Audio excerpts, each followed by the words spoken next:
Daddy, where do babies come from? Honey?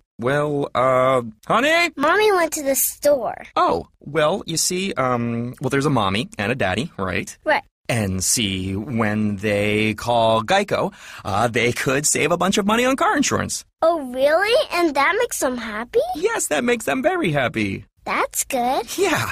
Well, I'm glad we could have this talk, Sunshine. Geico, because saving 15% or more on car insurance is always a great answer. Blog Talk Radio. Back at. Welcome to the war room. We got Dev, Your mama. Kill, Jimmy, PJ, B. Austin, the hot block commander. Give it to ya, how you want it in a 1 or 2 hour show to keep the brain running with the premise to talk sports on a national level. Roll with the topic, sorta like the rebels. When it's game time, they like the Fab Five during prime time. Sports conglomerates speak their minds a little bit. For sports medicine and sports veterans and greats. The moon of 26 saw the war in Kuwait. It's the war room with 5 nights at the round table. 5 Philly guys, diversified and educated.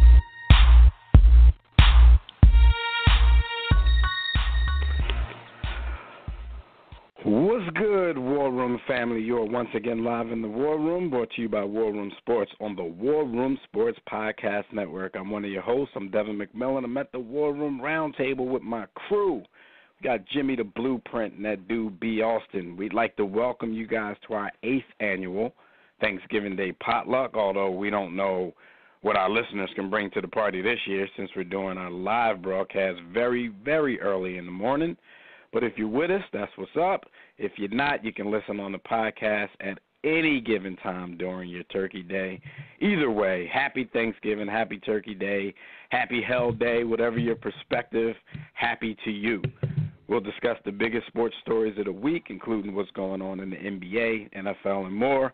So keep it locked right here, and if you happen to be up with us, you can get in on the conversation /potluck by joining us right now in the JW Philly Realty chat room at blogtalkradio.com/The War Room, or join us on Facebook or Twitter at War Room Sports. You can also call us directly in about 30 minutes when we open up the Digital Extreme Tech Hotline. That number, as usual, is 323-410-0012. But before we get started, we just got to give a few network shout-outs. We got to remind you guys that during the week when we're not live on the air, be sure to check out the War Room Sports Podcast Network. Besides our own show, The War Room, you can also listen to great shows such as The Broad Street Line and The Broad Street Line Express. With Roy and Chris, shout out to those guys. Happy Turkey Day, the Tissue and the Tape Hip Hop Show with Phil Maddock and Savage. Shout out to them. Happy Turkey Day. John Appetit with the Burtons, On the Couch with the Wilsons, and a whole lot more. Just visit warroomsports.com and click the WRS Podcast Network tab, or go to our free mobile app on Android or iOS and get the network tab there. Fellas, what's going on? Y'all ready to eat? B, you got that turducken ready yet? Yeah, that turducken is in the oven cooking. Yeah, first, what you do right here is Yo, shout out to John Madden. Yo, he a legend for that. The ball. Yeah, he is. I mean, he got a crazy video game franchise off of that, and dude ain't been in the game in how many years? Yo, Yeah, I mean, that's probably got cool. Alzheimer's. He That's probably gonna should long- just being in the game. Yeah, that's going to long Probably outlast dead. We just him. don't know it yet. I wonder if he's the first coach or a person they went to about naming that game after him. And you know what I'm saying? Like, because you know cats be turning stuff down, and it end up being what it is. End up playing it, so. Ain't nobody can. You look at Matt Hasselbeck, and you don't think of him as a runner, but he's a very good runner. This is a bootleg. You see, he fakes the run to the left, and then he comes out here on a bootleg pass. He has the crosser who's covered, so he had to run. He had one guy on the outside, then he has Bobby Ingram coming on the cross. He sees that he doesn't have either thing. He's not. If we'd have played that whole clip, he would have said bootleg 67 times. And the crazy part At a is 40-second clip. now Matt Hasselbeck is where he is, and it's like, we old as hell. I know. Speak for yourself, y'all old. I ain't Matt recording. Hasselbeck looked old when he played, though. This He is cut true. that George Costanza my off man his head hairline. while he was playing. My man hairline was gone from the gate. Yeah. He was Costanza with it while he was still, in his prime in the league. for the record, he lasted longer than Donovan. But that's not neither here nor there. Donovan was trash. Yo, Donovan get a shot. He ain't even thinking about nothing no more. Oh, man, it's Turkey Day. Always got to get a shot in at Donovan. I'm pretty sure this is our eighth Thanksgiving Day show. I'm pretty sure we've levied shots at Donovan all 8 years. Yeah. So, it's just, we're just carrying on tradition, man. That's all. All he do is hate find on ways other that he gonna win these days. Yeah, which is find funny. ways to hate on Which other is funny, right? Because speaking of that, that's this morning his whole beef was about that, about him being hated on when he first got here. And no, but like it's so weird, right? Because all right. So I got up this morning and I was on IG looking at some buns, and I was looking at Joel's page, right? So on Joel's page, he posted a picture last night after the game, and he liked to put this caption said the love in this city. I was about to say Embiid or Rodriguez, but I got it after. No, Embiid. But he talking about Young man. Call that man by his name, yo. Young Legend. I gave him the name, so of course it is Young Legend. Young Legend put a picture up and then put a caption that says the love in this city is different. It's a special connection that we have, and I really appreciate it. Right, so just small stuff like that. You see, he's trying to get his AI on and ingratiate himself to the city, and it's weird because as much trash as we talk about McNabb, he probably is like on paper the best quarterback the Eagles ever had, but he seemed to never even try that. You know what I mean? Like, and Jim, in our lifetime, besides the 2008 Phillies, he's the most successful athlete in our city. What I'm saying is, but it's like small things that. like that. Not now, granted, IG didn't exist, but I'm just saying small things like that. Like you should see the comments on there. It's like women from the city offering in box, and dudes is like, "You my hero." Like small shit like that makes the city pretty. AI can come back now and do whatever he wants. Yeah, he damn sure can. And but Donovan don't be having even the fans. Don't disrespect the god Norman Mac Van Brocklin like that, though. Don't do that. No, but I mean, the thing is, I'm just being just being honest. Like his success My is what it is. Ain't even see him play. Whether his success is what it is, whether it was his fault or not. But I'm just saying, with the level of success that he had, if he wouldn't have been such a douche, he would have been treated completely different in the city. He's not revered in the city. I thought I prefaced that by saying in our lifetime. I don't know nothing about Norman Van Brocklin. I'm looking at Norman Van Brocklin's statistics. He was trash. But here's all I'm saying is, back in that day, he probably was a handoff artist. Who the boy from the Jets? All I'm saying, B. Austin, is if the boy wasn't such a douche, he would be looked at different in this city. Like he don't get the love that someone with his success in this city probably should. I got a better one for you. If the boy didn't throw up and throw the ball to the other team, I was about to say I think it might be mostly his attitude, Jim, like what you're saying, but it's also like people. You know how they react in Philly, like they want you to leave it out there every single play, and I don't think he's viewed that way. You know what I'm saying? Nah. Joel already stupid. Like he on the ground as much as Allen Iverson was. You know, doing dumb stuff in the name of hustling. Like he need to tone it down a little bit. The fans already love you. Like don't go out there and kill yourself because you're trying to beat Allen Iverson.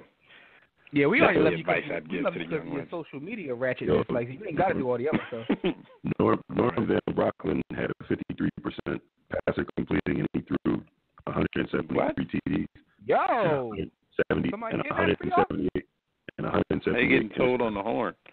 Yo, is that me or it sound like someone kidnapped B. Austin? Yo, you sound like Cookie Monster. Yo. What happened? I don't know. It's like somebody came in. You sound like he went back to sleep and then tried to talk to us while he was somebody came in with a special set of skills and took my man out of here. And man, B. Austin was like, Merry Christmas. All right. Well, while B. Austin fixes his technical difficulties, I know y'all tired of hearing that word on this show. Our broadcast is trash. Yeah, but while he's doing that, we're going to talk about what happened this week while y'all were on that good old grind. Half of y'all probably wasn't. They'll take off a week for Thanksgiving, like, like They Thanksgiving still lasts be a in week. the office, but they take the week off. They still take the week off. Be in their office watching The Wire or something like that. What's wrong with y'all? No shade. While y'all were on the grind, of course, is brought to you by DirecTV. If you like a better TV experience than cable has to offer, including some of the most extensive sports packages offered by any service, go to DirecTV.com and order a better TV experience. If you call yourself a sports fan, then you got to have DirecTV. All right, man. This is one of many Trump Twitter wars that went on throughout the week. But real quick, man, we definitely need to talk about Trump going at our homie. And no, we're not talking about LeVar Ball. We're talking about Marshawn Beast Mode Lynch. Trump got wind that Marshawn Lynch in the Seahawks game in Mexico City, he didn't stand for the national anthem, but he stood for the Mexican anthem. And first of all, before we even start to talk about this, I just got to say that Marshawn Lynch is an African-American national hero because yes, he is. Yo, he's not one of dude his got balls. African-American. He does what he wants, and I think the message to that was strong. You know, you have a lot of people out here still purposely trying not to understand what the players are protesting when they do that in the first place. But I think the message here is real strong because, you know, people are going to get mad, and a lot of people did and tried to drag my man through social media. But he has a lot of support as well because there are some people who understand that. You ask why somebody would do that? Because the people in Mexico aren't the ones that's treating people that look like him the way that they're being treated. Yeah, let's negate the fact that they they still have slaves and they deal in human trafficking. It has nothing to do with what we talking about. And shout out to Marshawn for being like the biggest troll this week because that was real. That had a lot of troll-duggery involved in it, and I loved it. Oh yeah. I've been told but I like hero. political troll-duggery. People don't give Marshawn Lynch the credit he probably deserves for being an intelligent dude. We just look at him and what he shows us on the surface, and he speaks Oakland whenever he ever opens his mouth. Yeah, because he can't speak. But see, here's the thing, right? And this is what gets lost in a lot of it, right? It's because I think it's all a part of his thing. We've been so Europeanized. We feel like if you don't talk a certain way that you don't have intelligence, which is all baloney, because you know when you use words, it's all about communication. I remember reading in the past, this is years ago, that a lot of his teammates were saying he's the smartest guy on the team, and he would help them all like with their taxes and give them financial advice. Right. You know I was going to bring that up when we. So Marshawn has always had a reputation with coaches and people that have had to deal with him on a day-to-day basis as being an intelligent guy. But you know, just because you don't talk a certain way doesn't mean you don't have a modicum of intelligence. Like, you know, that goes back to the whole thing we have in our community of you got to talk quote unquote white, which is all a crock of BS. First of all, knowing how to speak English correctly has nothing to do with white. You know what I'm saying? Like that irks me to know that bothers my existence. Like, because there's a whole lot of white people who haven't grasped the King's English, and I'm not just saying that. Like, I see them every day. So I do. So I'm not trying to, hear all of that Shout talk white stuff. So and Donald Trump, he's the president of the United States, and his English is not always on point. But let me give you all his tweet about Marshawn. He said, Marshawn Lynch of the NFL's Oakland Raiders stands for the Mexican anthem and sits down to booze for our national anthem. Great disrespect. Next time, NFL should suspend him for remainder of season. Attendance and ratings way down. Why does he even weigh in on stuff like this, first of all? I guess we can stop asking why. That to me was the biggest issue. To me, that's the biggest issue. Like, I just don't want my president talking about like a random football game. He always feels it with attendance and everything is way down. Like, we all know that, and there's several reasons for it. But obviously, you still tuning in. Yo, the funny thing is, everything that's going on. And I'm I think I speak for us when I say we're not some huge Barack Obama fan club. No. But you're talking about a man that held that office who was in the top tier Harvard graduate, educated, articulate, charismatic, a statesman, right? Basically presidential. Presidential. Presidential, right, exactly, presidential. Donald Trump personifies not only mediocrity, but he is the definition of racism. Because I don't think we've touched on this before, but if you look at his father used to attended Klan rallies. His father stood for certain things, and then when you look at Trump's history with black people, whether it's the lawsuit about the housing, whether it's, the statement he made about he wanted Jews to do his financials as opposed to having an African American finance officer, all of these things kind of come into play. And then there's, of course, the Central Park Five and his comments there. B. Austin. Not to cut you off real quick, but he says things on the record that we just ignore. Like, there's a good documentary on Netflix about his family, and it goes back to his grandfather, who basically started off their fortune by dealing in prostitution and alcohol. But we're gonna ignore that real quick. When they had that case, right? When they had that case for racial discrimination, there was a white prosecutor who was prosecuting him for discrimination, and what she basically did was send in different people, black and white or whatever, and they wouldn't rent to the blacks, they rent to the whites, yada yada yada. But this boy came to her and straight said, like, he said stuff on the record like, you don't want to live with him either. Yo, wow. Yo, like, my point in bringing that up is this is what is allowed to be president of the United States, and people had the nerve to criticize 44. Now, if you're going to criticize him on actual policy and have a conversation with some of the things that he did, in terms of foreign policy in particular, we can have at it. But the criticisms in the comparison between him and 45 is completely asinine and supports white supremacy and racism. Like, it's out of control, man. It's out of control. Like, I can't even entertain the conversation much anymore, much like you do.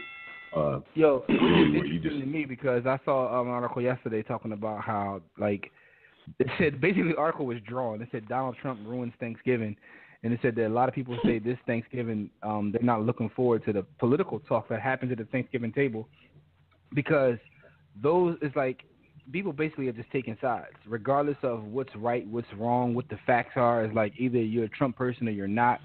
Most people aren't Trump people, but the people that do support him regardless of his decisions, which is interesting, right? Because you said something that, a lot of people used to get mad at us for, which is criticizing Hussein Obama. Because it's like, to me, right is right and wrong is wrong. I don't care who's the person. Who it is, right. To me, the system is what's flawed, so it really doesn't matter who's in there anyway. But that's a deeper discussion. But I just don't want my president commenting on football. Like, I feel like you should have something better to do. Like, there has to be something that you should be doing. But then on the other hand, maybe I don't want you looking at those things. Maybe they're like keeping him away from the real stuff. Like, why don't you just go watch football while we run the country and stuff? No, I don't even mind him commenting on football. There's just got to be a balance. And on the other side of that table, or on the other side of that line of thinking, like, what is he doing outside of commenting on football? Like, it's become a major thing. Like, these distractions are a focus as opposed to, oh man, that's kind of cool. The president looks at football. Like, it's not that. That's not what it is. Right.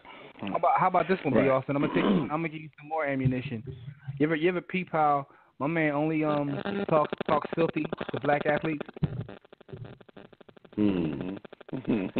LeVar Ball, he's not an athlete. Marshawn Lynch, Colin Kaepernick. He said nothing about Howie Longson or anybody else who's like pretty much supported the cause. That's true. Never even thought of that. And in comparison, and I know, one is actually talking about the games and one is talking about, how black athletes in the games are getting on his nerves.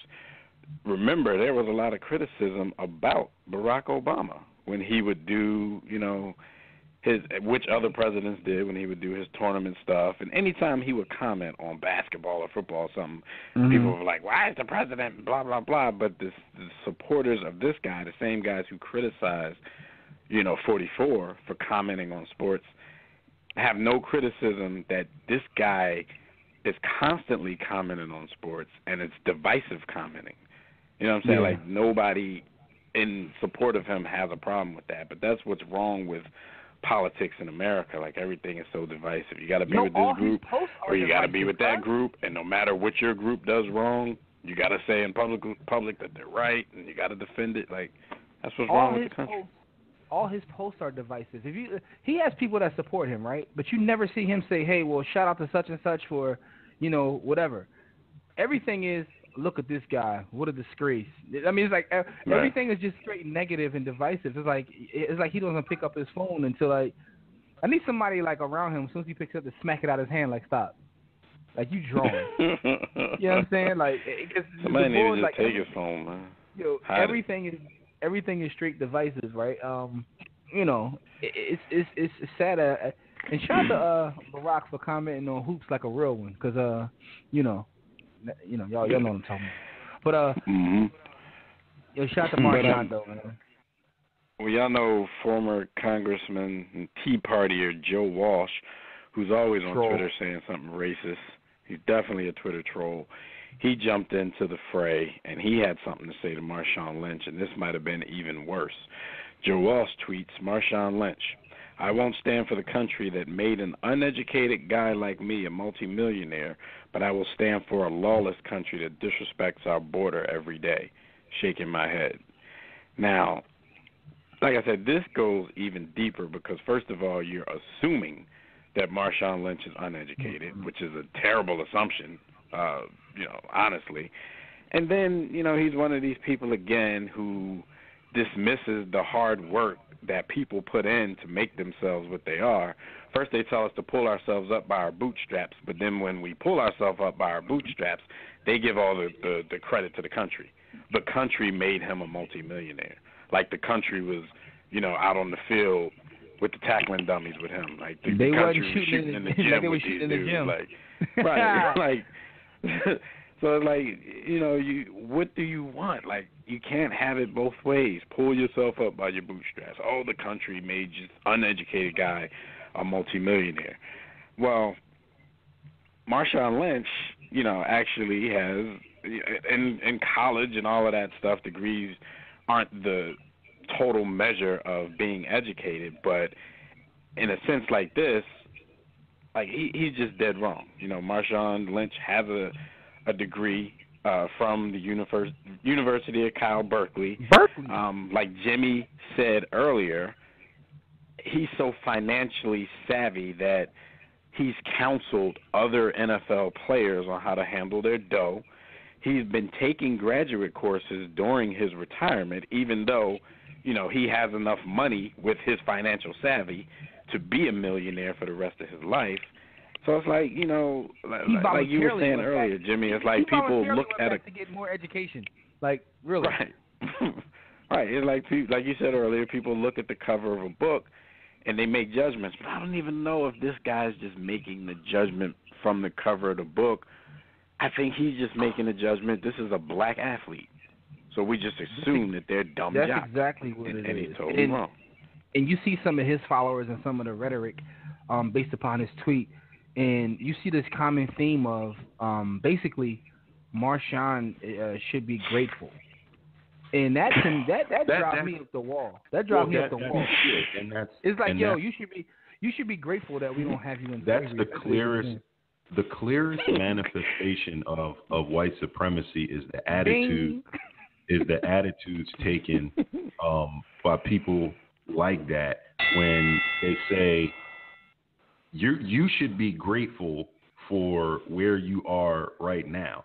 as if we could lock you back in chains. Yo, yeah, we could be thankful for these human rights that everybody has a right to, but you really don't have a right to because you know what it is.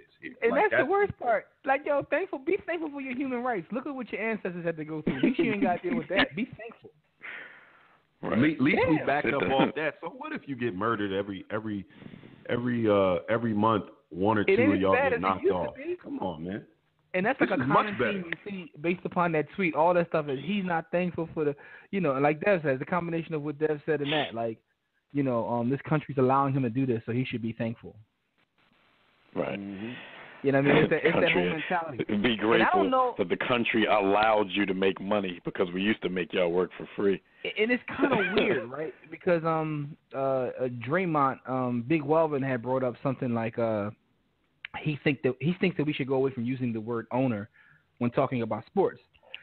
And I do too. Y'all, I don't know if y'all notice when we do that here how I always kind of correct myself and at least put team in front of it because I really don't like the way it sounds when it comes out of my mouth. Like I don't like that.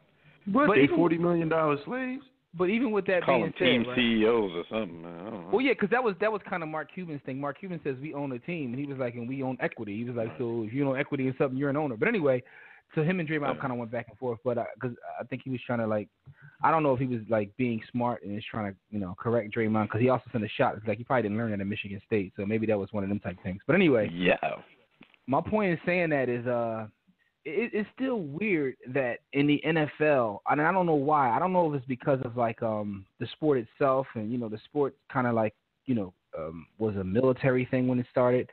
It just comes off a little different. Like football owners are just, I don't know why. Like it just comes different than baseball owners, which is even though we had to deal with Marchot, who literally thought she owned people, but it's still something about the NFL. It's kind of weird.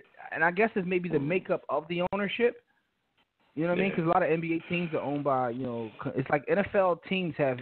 NFL teams be owned by Southern gentlemen. I think that's what it. I think it is the owner. So I think the answer to the NFL in terms of that is there has to be some more diversity in ownership and management. And I know that sounds that'll never happen. The NFL owners just seem like it sounds cliche, but it seemed like that it's slave money. Like it came. It's descendants of slave owners who using the money that and we could be totally wrong. It just seems that way for a reason. No, but that's my point. It doesn't seem that way in the NBA, and a lot of times in the NBA, you don't even see the owner. So we don't even they don't even put themselves in that. And the owners in the NFL kind of have personalities and brands. So, and I think maybe but that's what too. To that. And this could, I could totally admit. That's what I was about to say. I was like, I could totally admit that I'm being shallow, but the face of the owners in the NFL is Jerry Jones, and Jerry Jones just comes across as, an overseer. But and when you see take the NBA for example, the face of ownership is probably Mark Cuban, who's young guy, more hip, gives his players what they want. He kind of. Treats them different. You know what I mean? So maybe that's what it is. Maybe so we're comparing plantations. I still think he's kind of sweet, but he won't ever admit to that. Huh? We comparing plantations. Yo, they got a better plantation. My plantation is better than yours. NBA keep Dave Jones in the house. So basically, the NFL needs Olivia Pope. They need a brand makeover or something They need to get one team. They got to sacrifice one of these teams to give it to a young hit person to kind of change the face of ownership. I think that's their issue. Yeah. They bring her in to fix things though. She's gonna smash all the owners before. Anyway, let me see. Bed wench. She's gonna end up a bed wench. She might bring the whole league down because the Yams is amazing. They be starting wars. The whole league gonna fold. She got them Badu Yams. Yo, to wrap this Joe Walsh thing though. He actually got dragged on Twitter for his comments. Let me just read one. The dude, because, a lot of people on Twitter pointed out that this dude owes over $100,000 in child support that he's trying to duck. But, he's on here talking about black problems. Somebody said the fact that, and shout out to @TSH_Esquire, The fact that Joe Walsh's racist non-child support paying ass assumed that Marshawn Lynch, a black man, is one, uneducated, and two, should be, quote, grateful that this country, quote, allowed him to make money is reason number 4,828,303 why we hashtag take a knee. So, that one stood out to me, so I wanted to get that out on the air. Shout out to TSH_ESQ, and I think it's a woman. I'm trying to picture it. You can't just be sending, like, shots when you have, it's a black woman. You can't be sending shots like that when it's publicly known that you have, like, issues of your own that you ain't dealing with. Because anytime he says something, that's the first thing anybody hits him with. Pay your child support, dog. Even if it's not publicly known, this is the day and age where it will easily get publicly known. Like that, was it a congressman who voted against all that gay stuff, and then they caught the ball in the bathroom with a dude? Like, if you got secrets, man, be humble. Be humble. This is nothing against. Keep your bigotry under wraps. This is nothing against our gay brothers and sisters, though. Why they always like handling their business in the bathroom, though? What's up with that? Nasty. Like, is that? I mean, because a lot of my gay brothers and sisters are very well off. So I know y'all got a crib that y'all can go to. Yeah, like, get a room. Or a hotel. Y'all always in the bathroom. Like, they got caught in the gay act in the bathroom. Like, what's your attraction to the bathroom, though? Like, what's that about? See, but you know what? Those little things, because the stories definitely become public, those are the things that give people stigmas. And you think, every gay person is a freak, and they're trying to do this, and they're trying to do that. And I'm not speaking for us. I'm just talking about the stigma that they have before y'all kill me. But that might lend itself to the stigma, like, consumer rape. He's doing something in the bathroom. All right, I'm gonna shut up because this is never gonna come off the way that I mean it to come off. So I'm gonna just shut up. But I understand what you're saying, though. I understand what you're saying. Relax. Yeah, and it's very cliche for like a gay politician too, though. Like for a gay politician, it's very cliche. I guess they'd be like, "Look, I ain't spending no bread for no room. I'm trying to get this quick nut up. Trying to get this thing off real quick." But you're a public figure, though. You can't be in bathrooms. I mean, quick. I ain't got time for all that. That's the thing, though, Jim. They so worried about who's gonna see them checking in or who's gonna see their credit card at the hotel. They're not worried about who's gonna walk in the stall while you're in there getting a twirly. Yeah, come to the stall while I get these boy games. Yeah, all right, we gotta move on. On a sad note, man, rest in peace to former NFL wide receiver. I believe he played 6 years with the Patriots, 5 years with the Cowboys, and a year with the Packers. Terry Glenn died in a one-vehicle rollover car accident near Dallas. His fiancée was in the car with him, but she was only slightly injured. I hear he may have been ejected from the car, so maybe dudes in 2017 still not wearing seatbelts is, the first thing I think about. But he was 43 years old. She was a pretty good receiver in her day. And if anybody thinks we're being disrespectful, we're not. If you remember Bill Parcells in the infamous press conference after one of their games when he played for the Cowboys called OG troll Terry Glenn she, and kind of referred to him in that way throughout the whole press conference. So we're not taking a shot at him. We're just we're just taking a shot at him. Salute to Bill Parcells for being a troll before trolling was a thing. Yeah, he was a media press conference troll. He stayed coming to play. He came in his own players, but I hear they were very close though, so I don't think it was anything. Yeah, they were tight. Yeah, they were real cool. I mean, I'm pretty sure she might have said something at first, like, "Why you gotta do me like that in the press conference?" But they were really cool. So if somebody that he looked at as a father figure can call him she, we can bring it up and call him she. But rest in peace to Terry Glenn, man. He was a good player during his stint in the NFL. He was a Pro Bowler in 1999 when he was with the Patriots. Finished his career with 8,823 receiving yards and 44 touchdowns. Crazy. Oh, and one more note. he was the first. He caught Tom Brady's first ever NFL touchdown pass. So he's more famous for something somebody else is going to get all the credit for. But y'all think Tom Brady was broken up about this? You know. No, I don't think he remembered her. Nah. They of course they got a statement from him. They got a statement from Belichick. They got a statement from Bledsoe, who was his quarterback in New England, and when his career was wrapping up in Dallas, he was one of his quarterbacks. But rest in peace to Terry Glenn. Sad news on this Thanksgiving Day. Happened earlier in the week. Didn't happen on Thanksgiving, but still. All right, so one last thing. Gabby Douglas. She has now come out and said that Larry Nassar, the U.S. team doctor, gymnastics team doctor, sexually abused her as well. I don't know if you guys remember, but we talked about it a few months ago, how one of her teammates came out and said this, but altogether this is 3 of the prominent gymnasts. But overall, like 125 girls said that Larry Nassar sexually abused them, you know, through the guise of medical treatment.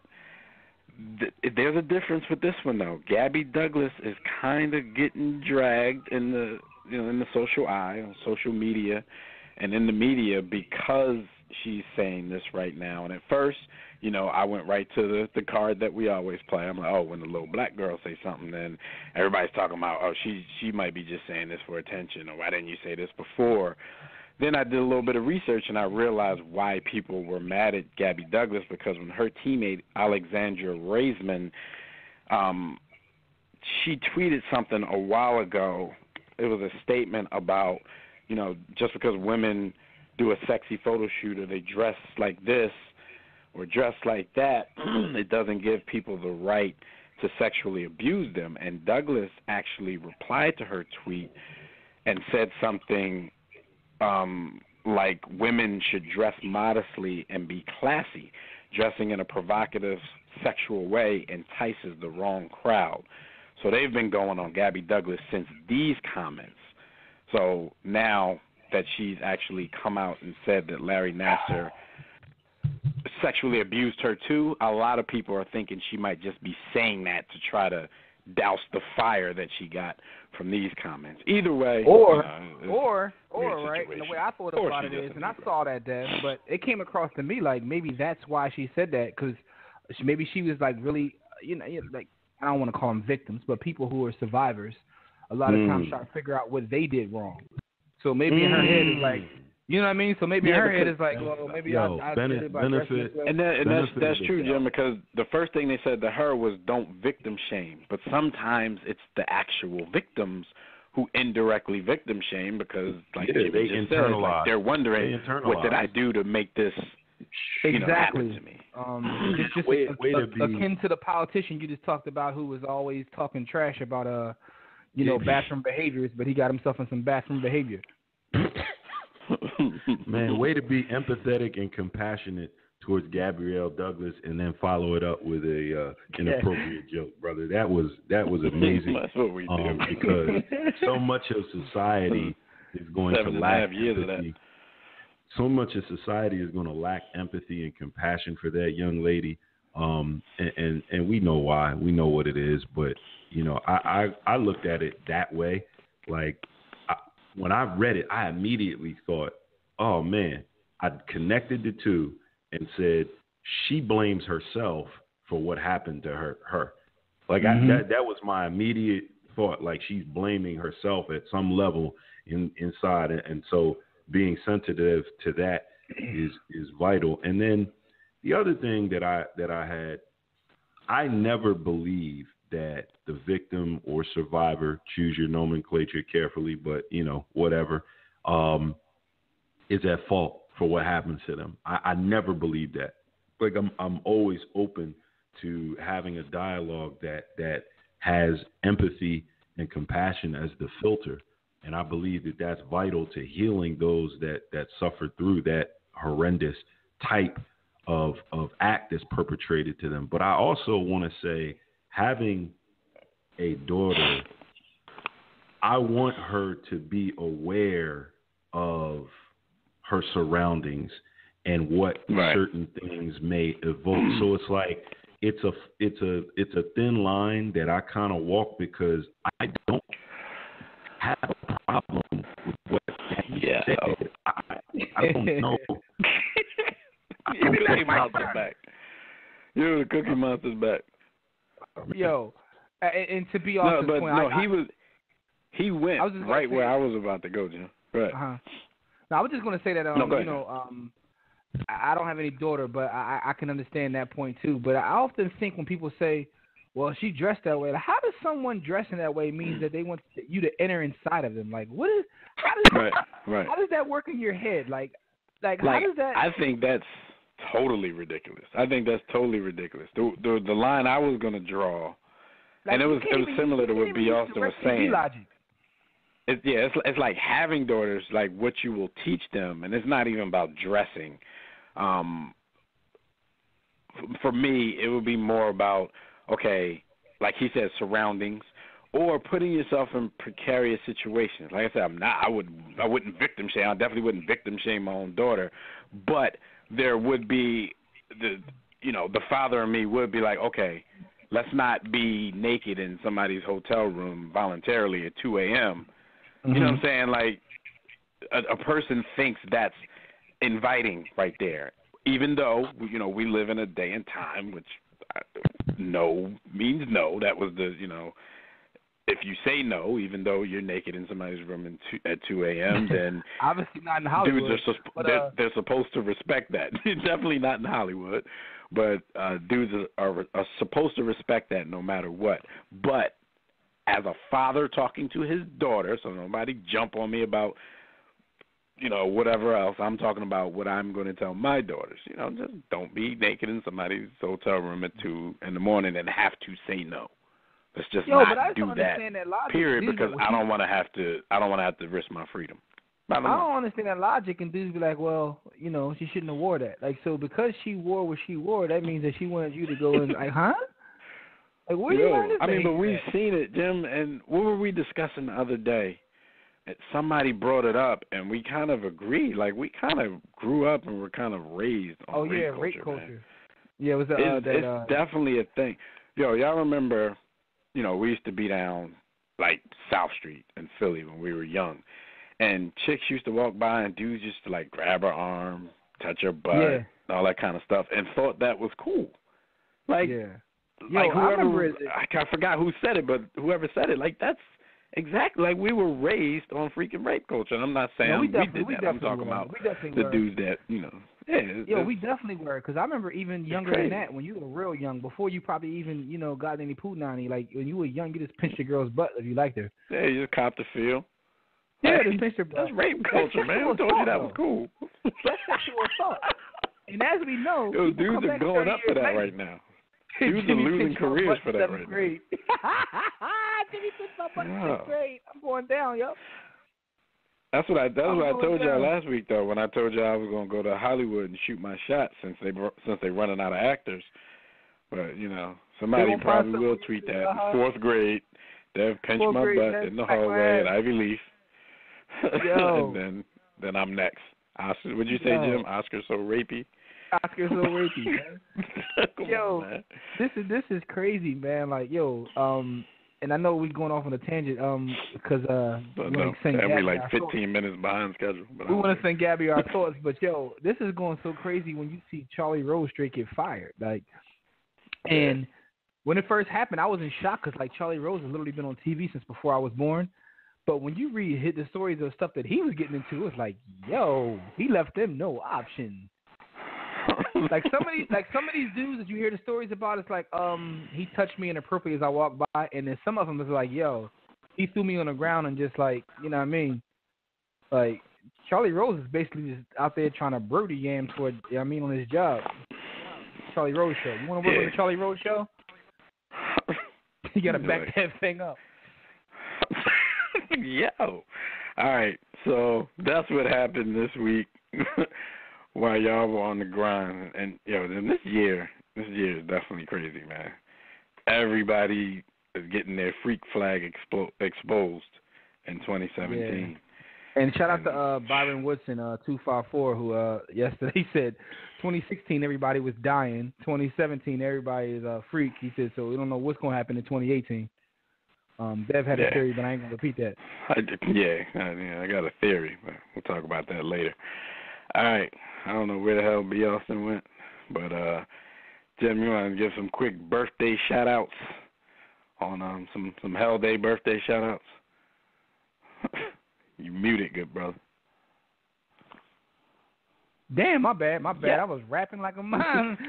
It's definitely time to give some birthday shout-outs. And for those who don't know, the birthdays are brought to you by Digital Extreme Technologies.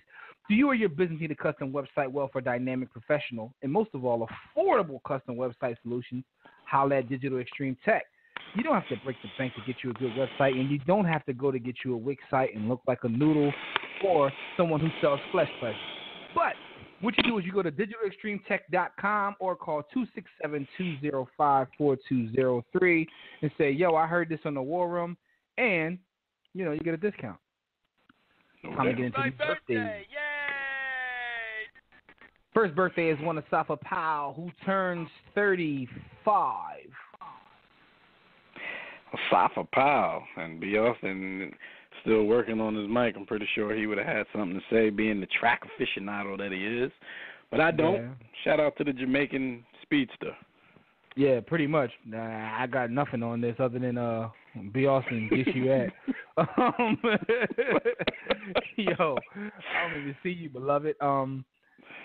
Yeah, but anyway, next one is we got one. Some early morning listeners that I see. Though. I know, shout how out to y'all. Jonathan Papelbon. Jonathan Papelbon turned 37. And he came to close for the Phillies, and we thought we was going to be nice again, and that didn't happen. But out of all the things that he's done in his career, World Series and, just being a good closer, for me, the biggest memory would be him trying to choke Bryce Harper out in the dugout when they were teammates in Washington. Shout out to you for letting the young boy, because Bryce Harper, if you spend any time, covering Bryce Harper, just reading about him or just being around to see his personality, you kind of give Pat props. He's one of them young boys that can get on your nerves because he's arrogant because he knows how good he is. And, I don't have a problem with arrogance, but you do got to be able to swing your hands because if you come off the wrong way at somebody. It's also a douchey level, too. It's like and that's what it is. You got arrogance and then you just got douchebag arrogance. And Pat tried to choke him out in the dugout during the game. It's sort of the difference between Kobe and LeBron, right? Because Kobe and LeBron are both great players, but I think that a lot of people dislike Kobe because he has that douchiness. Yeah. Word is bond. Little of that douchiness, man. But that scene in the dugout was kind of crazy because they was just yapping, and Pat was like, "I'm gonna let these hands go." He was like, before this young boy do something, let me let mine go first. Yo, he gave him. He tried to kill him though. He tried to choke him out. He tried to kill him. He was you can send the message, but you ain't got to try to kill him. But he's like, this is a young boy right here, and this young boy is very athletic. So before he even get into his bag, let me start it off by just choking him out. Yo, young boy, he hit the ball 450 feet. He probably strong as hell. So let me get the upper hand. It's something to be said for old man strength and fighting. You don't want to fight no old man. I don't care how strong or fast you think you are. No, you're right about that. Knock you to F out. When he was alive, I thought my grandfather was the strongest man on earth. Man, listen. And that might be because you're young and you're weak, but damn, because you think it's old and slow, but once they lay hands upon you, it's like, hands upon. You got a problem. He grab you and you try to get away, and you don't even budge. I just wanted to shackle you up real quick. Listen, man, even to this day, I see old heads who older than me, and I'm like, yo, you probably still strong. It's probably you get a certain level of strength every decade you live on Earth. Gift from it's God. Like unlocking something on a video game. You just unlocked a new chamber. Another 10-year happy birthday. Here's more strength. Asafa Powell wished he got some extra speed every decade he was on Earth because Usain Bolt took his career. Yo, I just want to say salute to Jonathan Papelbon, who probably worked his entire life to become a professional baseball player, and his entire career has been relegated to, like, you know, him laying hands upon someone else. Because that's what I thought of, too, when I saw his name across our sheet for a birthday. Like, and my man probably put in so many hours in it, working out and trying to be a pro. And that's what it comes down to. We talk about him like he an MMA fighter. Pretty much. Anyway, another birthday is Adam Eaton turns 40. Salute to Adam Eaton. Damn. The homie who's been on the show and is also a PlayStation troll, Malik Rose, turns 43. Shout out to the homie Malik. Shout out to the homie. Jamie Sharper also turns 43. Yo, when I see the last name Sharper, I only think of one thing. And it's right to talk about it in this year. Yeah, that's his brother. Yeah. And so shout out to him on his 43rd birthday, but he talking to his brother from the Bing. He ain't getting out. Shout out to he a part of that culture. Yo, shout out to one of the top Starbucks, the top baristas in the country. Shout out to one of the top baristas in the country, my man Vin Baker. Shout out to Coffee. 46. Listen, I'm gonna tell y'all why I respect Vin Baker. The tallest barista in the country.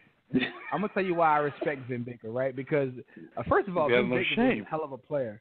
And I'm gonna tell you, I was about to say I got respect for him for his footwork. It was better than Shaq. When he was in college, I think he led the league. I think he led college in like scoring and rebounding in the same year. But anyway, the fact that he blew through his money like most athletes do, and that's not me talking trash. Statistically, that's proven. But my man, sucked it up and went and got a job at the bottom level at Starbucks. Like, at this point, like, it's been a couple years, so he might be a manager and he could be on fries, and that's where the big bucks start rolling in. And I know Starbucks doesn't serve fries, but for those who didn't get that, kill yourself. Oh my God! But he could be a regional manager right now. He could be a regional manager. No, I'm just. I don't know where he stands with the organization, but Starbucks does have a lot of room for growth. But my point is, the reason I respect the boy, though, is because he sucked it up and said, yo, I'm going to get me a job. A lot of these dudes be, like, damn near homeless because they don't want to, like, just suck it up and get a gig. Because they still want to be famous. Like, yeah. My man was like, yo, I got to put food in my family.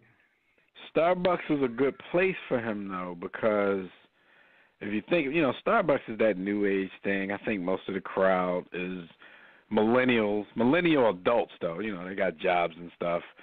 Starbucks, it's not a lot of old people that frequent Starbucks, so they wouldn't really know who he is. They just think that he's real tall. Starbucks is like is no people. It's like either you're extremely old or you're very young. It's like no in between.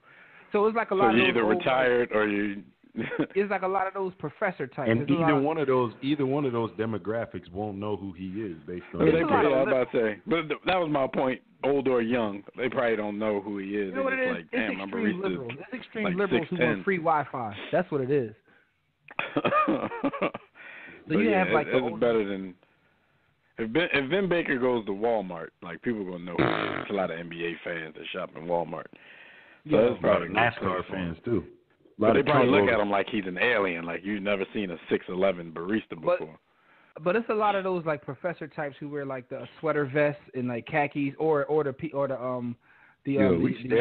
ladies who walk in with their dog. Those kind of people, or students. So those are kind of. I would go in there trying to play him out though. Like, yo, can I get a tall? Can I get a tall Rubus and make sure you dunk that tea bag in there. Like, just playing him out for no reason. But that's what's up. Shout out to Vin Baker and everybody who's having a birthday. And by the way, for those who don't know, Vin Baker in the NBA made over $100 million. Yes, he sure did. Hey. Made over 100. So when he become manager, you think he's gonna hire Antoine Walker, or his resume not good? Antoine still want to be rich, and Vin Baker was also. Yeah, he one of them dudes. Antoine is the not give up dude. Like Antoine, and he probably somewhere in like Detroit buying dollar real estate, thinking he was gonna get him back on top. Anyway, we are way behind, so y'all can check out our website at warroomsports.com. Browse the website. just do everything that you can do on the website, and I'm pretty sure, you'll feel good about yourself after you did that. If y'all want to talk to us during the broadcast, if you're up with us in this very early morning on Thanksgiving Day, y'all can go into the chat room, of course. That's at blogtalkradio.com/The War Room. If you want to call in and talk to us about anything going on in sports today, you can give us a call at 323-410-0012. Just press 1 when prompted. If you're already listening from your phone, make sure you press 1 if you want to talk, so we know, that you're waiting in line to get a comment across. But right now, we're going to get into some hot topics. What's up, Jim? I was just saying, I think I just found my my next book that I read. I just sent it to y'all so y'all could take a look. So y'all, because just in case y'all didn't believe me about the title of the book. Tall Baristas. Just in case y'all didn't believe me about the title of the book. Worse. It's worse. And I guess I'll bring it up when I talk about one of our upcoming sponsors, because I think I'm gonna get this audio book by Vin Baker, by the way, who just released his little bio. My man Vinny. And all right, the name of his you bio. can do that. Yeah. Anyway, sponsor. Yeah, let's get into this hot topic, though. All right, let's get into hot topics. Hot topics are brought to you by Sports the Book, a book that we've all already read, and if you listen to this show on the regular, you should have read it too. If not, shame on you. But if you haven't, and you're tired of reading the same old sports book with the sports list, the rankings, the imaginary starting lineups, the LeBron versus Jordans, and all that bullshit, be sure to pick up your copy of Sports. Smart people only read the sports. It's a mixture of sports and hip-hop culture, and it'll keep you on the edge of your seat. It'll keep you laughing. It'll keep you thinking, and it'll definitely have you sweating War Room Sports and the author, Jimmy the Blueprint. So just go to sportsthebook.com or get your copy from our website at warroomsports.com. Wherever you get your copy, just make sure you don't miss the movement. And if you haven't read it by now, you are missing the movement. Get on it. All right, man. Hot topics, of course, can't be hot topics without a little ball in the family. We talked about President Twitterfingers earlier and his tirade against Marshawn Lynch. Well, President Twitterfingers wages war on LeVar Ball this week. We all know about the situation with LeVar's middle son, LiAngelo Ball, shoplifting in China and all the fallout from that. But the fallout continues to happen because your president he's such a narcissist that he can't just let this whole thing go without people dropping to their knees to kiss his shoes for whatever part he played in bringing those boys home. So he tweets earlier in the week, now that the 3 basketball players are out of China and saved from years in jail, LeVar Ball, the father of LiAngelo, is unaccepting of what I did for his son, and that shoplifting is no big deal. I should have left him in jail. First of all, that last sentence is one of the most effed up things that a so-called president could ever say about citizens of the country that he presides over. Damn, second tweet, shoplifting is a very big deal in China, as it should be, 5 to 10 years in jail, but not to Father LeVar. Should have gotten his son out during my next trip to China instead. Yo, China told them why they were released. Very ungrateful. So, y'all know LeVar Ball is just not going to take somebody coming at his neck, so this kind of waged a little war. LeVar got 24 minutes on CNN as a result. But before we even get into LeVar and CNN, I got to ask y'all again, what do you think about your president's tweets? What is wrong with this dude? I should have left him in jail? The commander in tweets, right?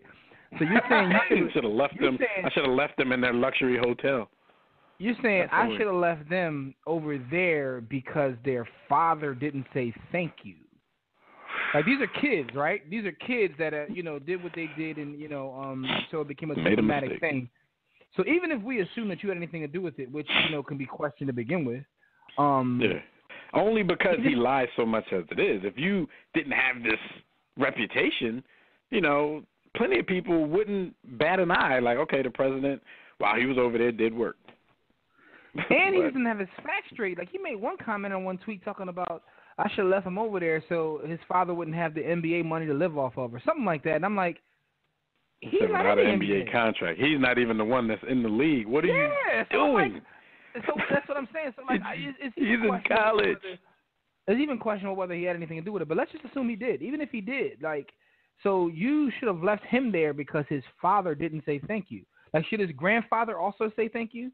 Should his cousins and uncles and aunts say thank you? Like, at what point, like, why is it about LeVar? Because the actual people that you claim that you did something for, they all thanked you in their statements. Whether it was sincere or not, their statements all had a spot that thanked President Trump for doing whatever he did, whatever role he played. So yeah, it's like, that's why I said, like, if everybody involved don't drop to their knees and give the president an Olivia Pope, then he's gonna have a hissy fit. No. And like LiAngelo himself said thank you, but now you're mad because his father didn't say thank you. Like, does his mother also have to say thank you? Shout out to Hank. I'm pretty sure she nodded in approval. Listen, I had a Hank comment, but I chill right there, Dev. I fell back. See, Hank let that joke fly because the joke made itself. But Hank, so anyway. We just gotta get Hank a co-host and just send him some lobs and just let him. Does Denise have to say thank you? That's what I want to know. Should LaMelo also say thank you? Denise definitely has to say thank you that LaMelo interracial marriage is allowed by the Trump. No, but this is ridiculous, man, because he kept saying all kinds of I should have left him in jail. I should have got his son out during my next trip to China. He even said something else that was crazy. Oh, what Jimmy just mentioned. He said, if it weren't for me, LeVar would be spending his next 5 to 10 Thanksgivings, in China with his son. Like, this is just not presidential speak. Like, if you have citizens that are in a precarious situation abroad, then I would think it's your job to try to do what you can do to get them out of that situation. And yes, if you really did do something, if you did your presidential duties, it's common courteous for someone to say thank you. You know what I'm saying? Even if it's the father of the person. But if they don't, you did your job because you're the president, not because you want everybody to fall and drink from the teat of Donald Trump. That's the difference with this guy. Like, okay, if he didn't say thank you, you move on because, if you're sincere about what you're doing and you're sincere about your job, I don't think you should be out there doing stuff for verbal praise. Yo, that's like when somebody does something for you and man. throws it in your face over the next decade. Throws it in your mouth. I did this for you. Yeah. Remember I did this for you? Like, yo, don't do nothing for me if you're doing it for just to get, come on, man. He's full of it, B. Right, like, right. I just don't, you know what it is? It's like, I think that he thinks that he's a king. You don't like, why do you even talk about this? When you're an elected official, you work for the people. So technically you work for us. We elected you to work for us. And I think he thinks we work for him, though. Yeah, that's what's missing. What's missing is he doesn't recognize that concept is completely lost on that gentleman. Yo, you work for us. I wouldn't even waste my breath saying that towards. But when I saw this, Dev, what I thought about is like I know there are people that, and we all know people that have supported Trump, and I've seen this thing happen over the last year or so, like before the election, after he won, where he keeps pushing the button further and further, or should I say the line further and further, to the point where some people get off like, yo, I did support Bull, but he's going too far, and it's like I guess he wants to see just how far he can go, because some people are just like, look, they just defend him regardless of whether he's right or wrong. But some people at some point, support him all the way back to his grandfather. This is true. And some people support what he did. Some people support. Some people support him. Not allowing certain people to live in his establishments. But my point is though, like, I've seen some people even after this, which is like, oh, so now you finally getting off? Like, I can't deal with this no more. Like, his Twitter behavior is like making him lose like followers, and that was a double entendre right there. And there's, I know that was hot bars. That was fine. And that's not it. There's more. There's more to it. Before we even talk about LeVar Ball and his, I guess you would call them clapbacks. Trump went on to say, he's trying to listen to this. It wasn't the White House. It wasn't the State Department. It wasn't Father LeVar's so-called people on the ground in China that got his son out of a long-term prison sentence. It was me. In big letters, it was me. Too bad. LeVar is just a poor man's version of Don King, but without the hair. Just think, LeVar, you could have, this is the one where he said, you could have spent the next 5 to 10 years during Thanksgiving with your son in China, but no NBA contract to support you. But remember, LeVar, shoplifting is not a little thing. It's a really big deal, especially in China. Ungrateful fool. Yo. He just throwing diss tracks at people, man. Yo. He said, first off, I'm joking. Never mind. But, yo, he hit him up, Joe. But hold on, my thing is this, though. That's hilarious because there's so many just wrong things. Big Brawler as a brand, a label, and a motherfucking crew. Yeah, that's pretty much what he said. Yo, it's so many things wrong with that. Lonzo already got his contract. LiAngelo may not even make the league anyway. But so what are you talking about? Like, what are you even talking about? And why you poop on Don King, who supported you during the election? Yeah, that's one of his. That's one of his. That was one of his Negroes. That was one of his African Americans. He just pooped on him for no reason. Yo, the slave sometimes has to take the fall for masses, man. Oh, Don King saw it and left. He probably left. That's my man. That's my mama. All right, so LeVar Ball, like I told you earlier. She's still down, or what's Ray Lewis think? Wow.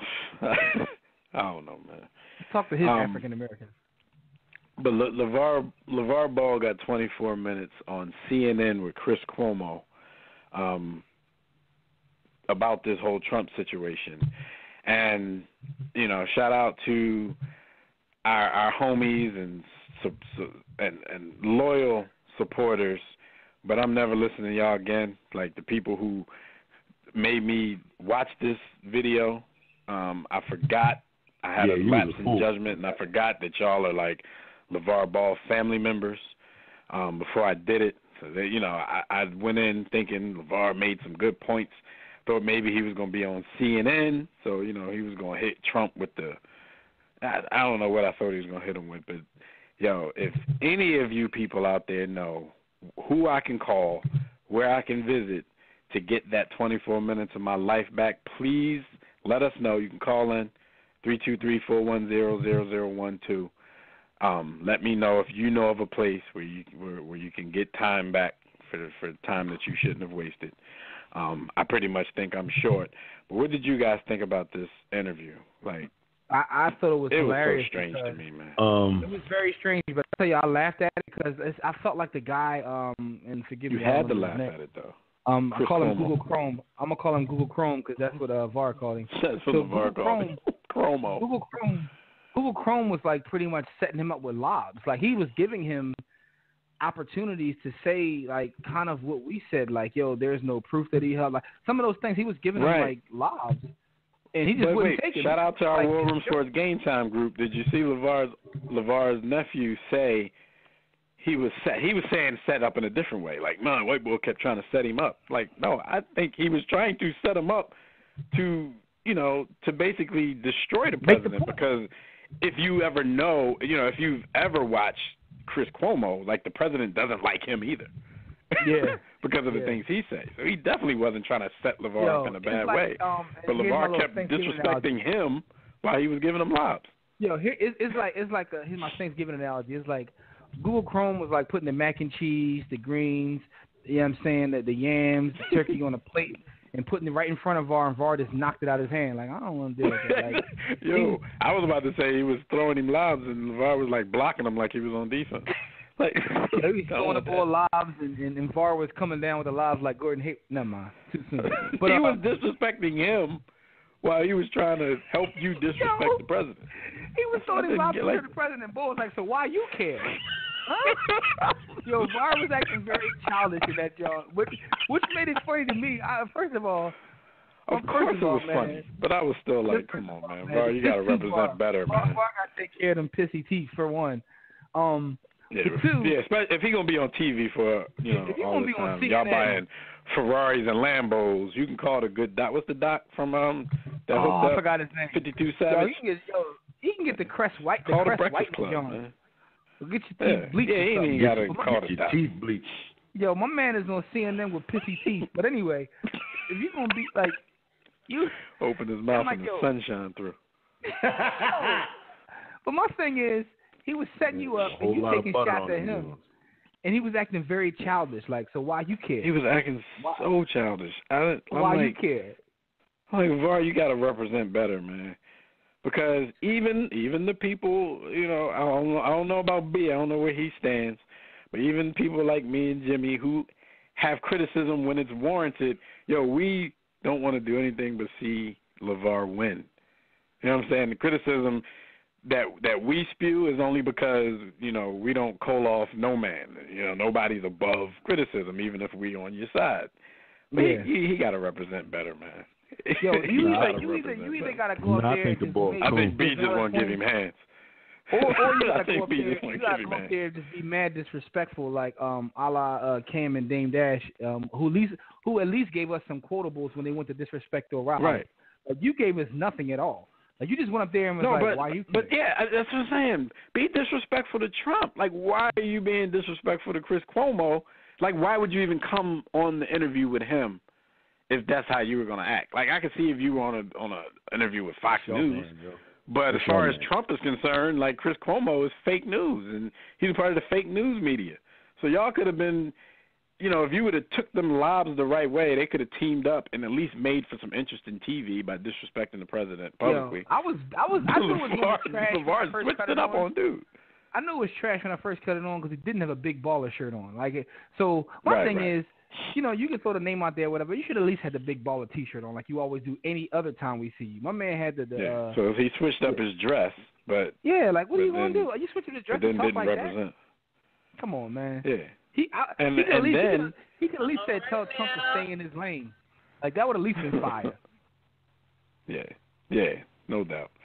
But he actually tried to talk around the Trump situation. Like, he would basically say something, but then when asked about it, like, I didn't say that. And then, so it got real silly.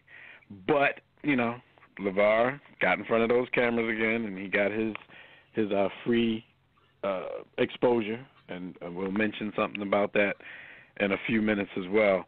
But let's move on. Just real quick, I know Jimmy ain't messing with none of this stuff. But it's Turkey Day, so we got to talk a little NFL. Me and B have just picked the 3 games that are coming on today. But before we do that, I definitely got to give you guys Gus Griffin's investment picks. I believe is on the West Coast again, so there was no way he was getting on with us this early in the morning. So Gus Griffin's investment picks for the week, he stands at 20, 24, and 1. Hopefully most of you guys out there bet on his 20, and then you'll feel much better about him. If you bet on his 24, then don't come here looking for him. You find him yourself. He's going the Lions +3 versus the Vikings. And we know the Lions are at home in this one, but they are 3-point dogs at home, and he's taking that one. He's done the over-under for the Eagles. The over-under is 44, Bears versus Eagles, and he's taking the over.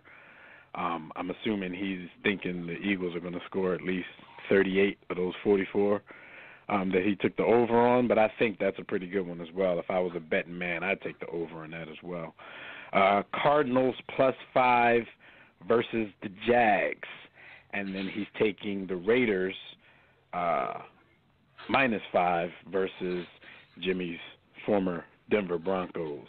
Real quick, B, before we pick the games, I got 2 quick topics to ask you about.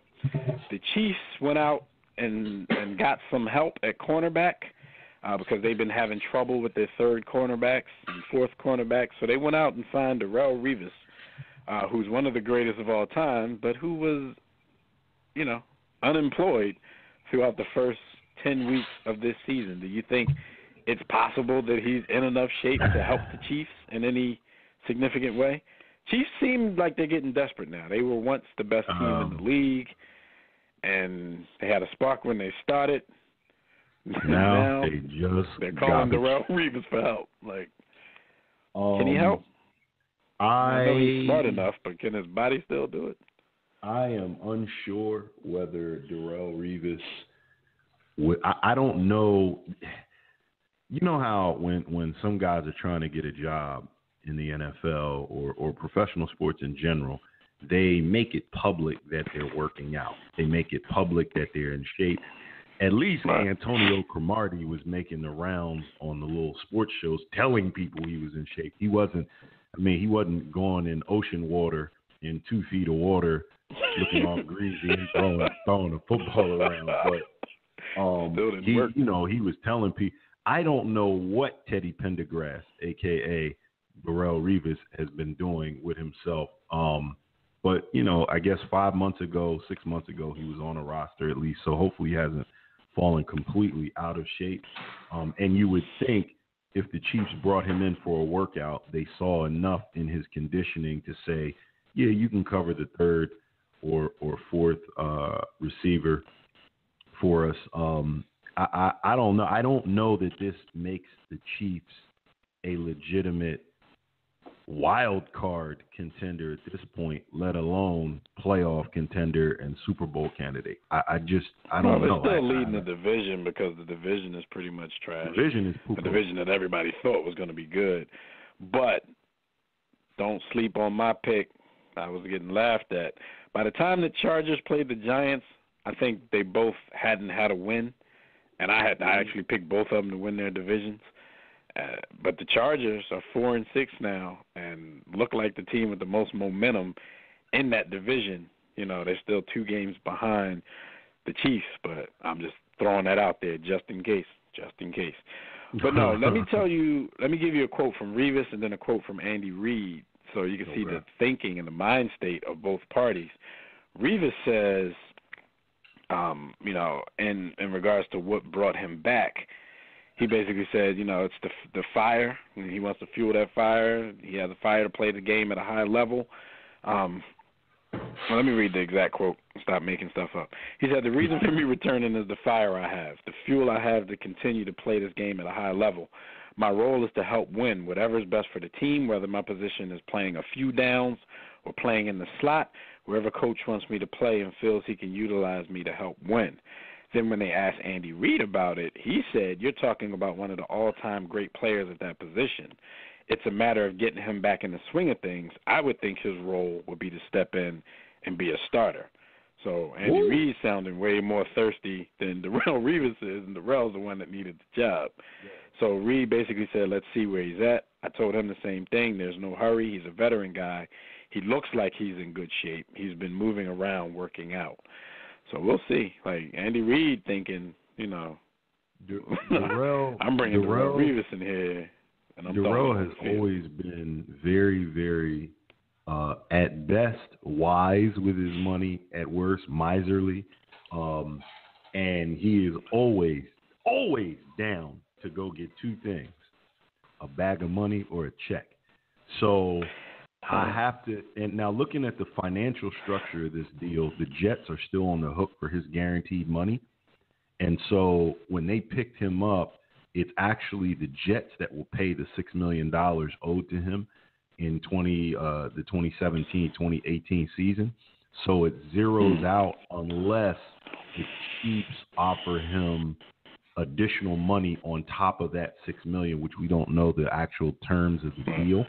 And it's talked about that the Jets are going to protest, or not protest, but try and get some relief, cap relief for him coming back. But I have to think at some level there's an economic and financial benefit to Darrelle Revis doing this, because Darrelle does not do anything without a check or a bag. Well, I know the second part of what you said originally is definitely his MO. He's always going to get the bag. I was unaware of his body of work with money. So I don't, I take your word for it that he's wise with money. I never heard anything to the contrary. I don't know if he, invests in Renham spoons and inflatable furniture or anything like that.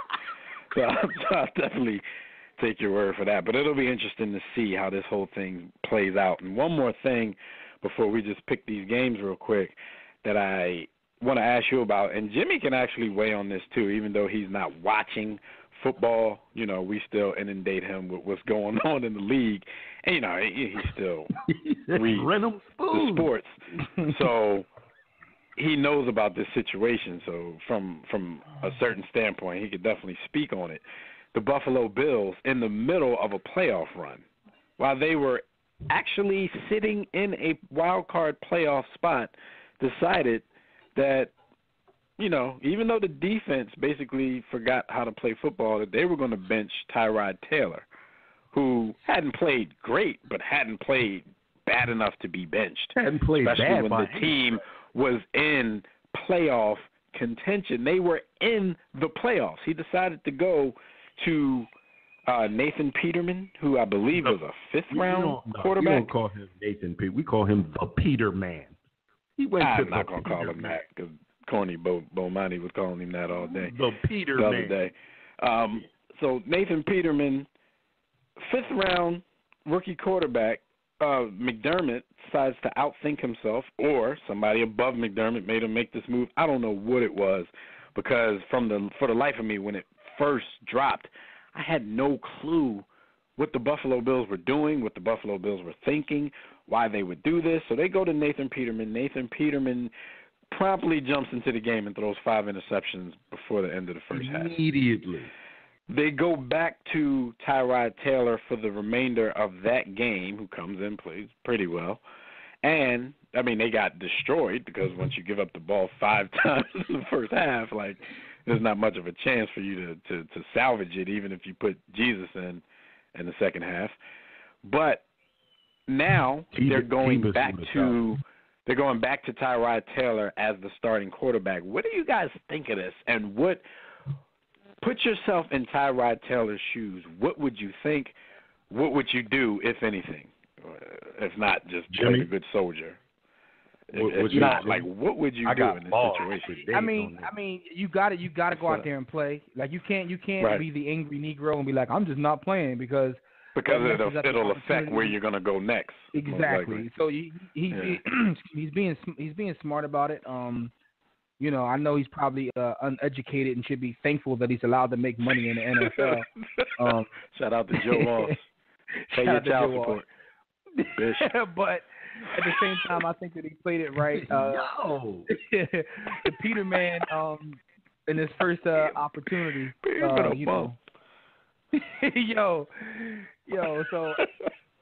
it didn't. McDermott, that had to come from above. He couldn't have made the decision himself. Like, or if he did, he must be like, just look at his team, and be like, yo, we ain't good. Like, you gotta figure something out. Jim, you think this maybe is a major league situation? You think this is a major league situation where the owner wants to tank for some reason, to either relocate the team, to build a new stadium, do something to tank, and the team was getting a little too good? Like, they're in the playoff race. We got to go to Peterman. Who makes this decision? There's actually multiple conflicting reports, and I believe that some of that is being put out by Buffalo to kind of push blame around. First of all, kind of like you said, Dev, there most NFL insiders and other people have sat in managerial positions like a Louis Riddick or guys like that are saying there's no possible way that Sean McDermott, an NFL coach, decided, no, I'm going to take a decent starting NFL quarterback and I'm going to go ahead and sit him down and replace him with the Peter Man. While we have a playoff seed. Because while we're in the playoff run. Because on the ball, the Peter Man. Because remember, now remember, Sean McDermott runs the practices. And this is something that's very crucial that I don't think fans often think about when they're engaged in arguments. Sean McDermott has seen the Peter Man in practice this entire time. He knows what the Peter Man is and what. I mean, maybe he lights it up in practice or something. No, man, maybe practice is what fooled these dudes. Like, I'm telling you, like, to make a decision like this can only be about tanking, about racism or about practice. Like We're talking about practice, not a game. Not a game. We're talking about practice, man. I mean, how silly is that? But it can only be those three things. There's more to like this they just couldn't stand having a black quarterback anymore. From we gotta inside, get rid of this guy. From inside the locker room, it's being said, it's being leaked that there are some players that aren't upset with the decision because they say there are limitations to what T-Mobile can do in terms of pushing the ball down the field. There's now Nathan Peterman? the Peter man. The Peter. Put it this way, because I don't want to keep, Nathan Peterman might get his shot next year and become Joe Montana. But not the name me 6 Americans who knew his name before they made this decision and he went out there and threw 5 interceptions. His mama. So his it can't daddy, be a situation like we got this Aaron Rodgers dude waiting in the wings. We got to get Brett up out of here sometime soon. Like, is that the situation? Or is T-Mobile that bad? The previous regime signed T-Mobile to a terrible contract of like $92 million and how much guaranteed, Dev? I can't remember. Same regime signed Fitzpatrick to a contract. They stupid. So basically, the point that you just brought up, to me, that just tells me we should just end the conversation because you brought up the most important part. They stupid. So why are we sitting here trying to make sense? We're trying to make heads and tails. Stupid. We're trying to make tails out of idiocy. But they signed T-Mobile to $92 million with like 40 something. That was dumb. And they don't want to pay that because they don't believe that he can progress and grow into a quarterback that makes intermediate to long range plays down the field. Now, in his defense, they got rid of his Nathan weapons. Peterman? They got rid of Sammy Watkins. They got rid of he doesn't have anyone to really throw the ball to other than Clay. And Clay, God bless him, is a great tight end. Not great, got Shady. But can't throw the ball. Can't throw the ball 30 yards down the field to Shady. Shady still got the wiggles, but they try. They have to.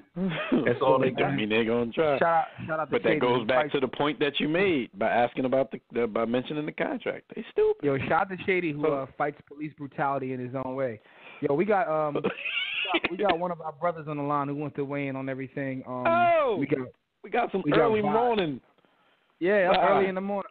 Up early, trustworthy is a 9 to bus early. Shout out to the GOAT.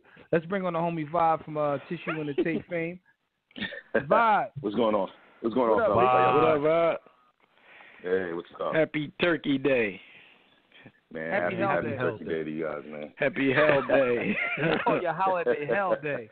GOAT talk. Man, we're commemorating and celebrating the first instance of chemical warfare as done by the Pilgrims to the Native Americans when they gave them blankets.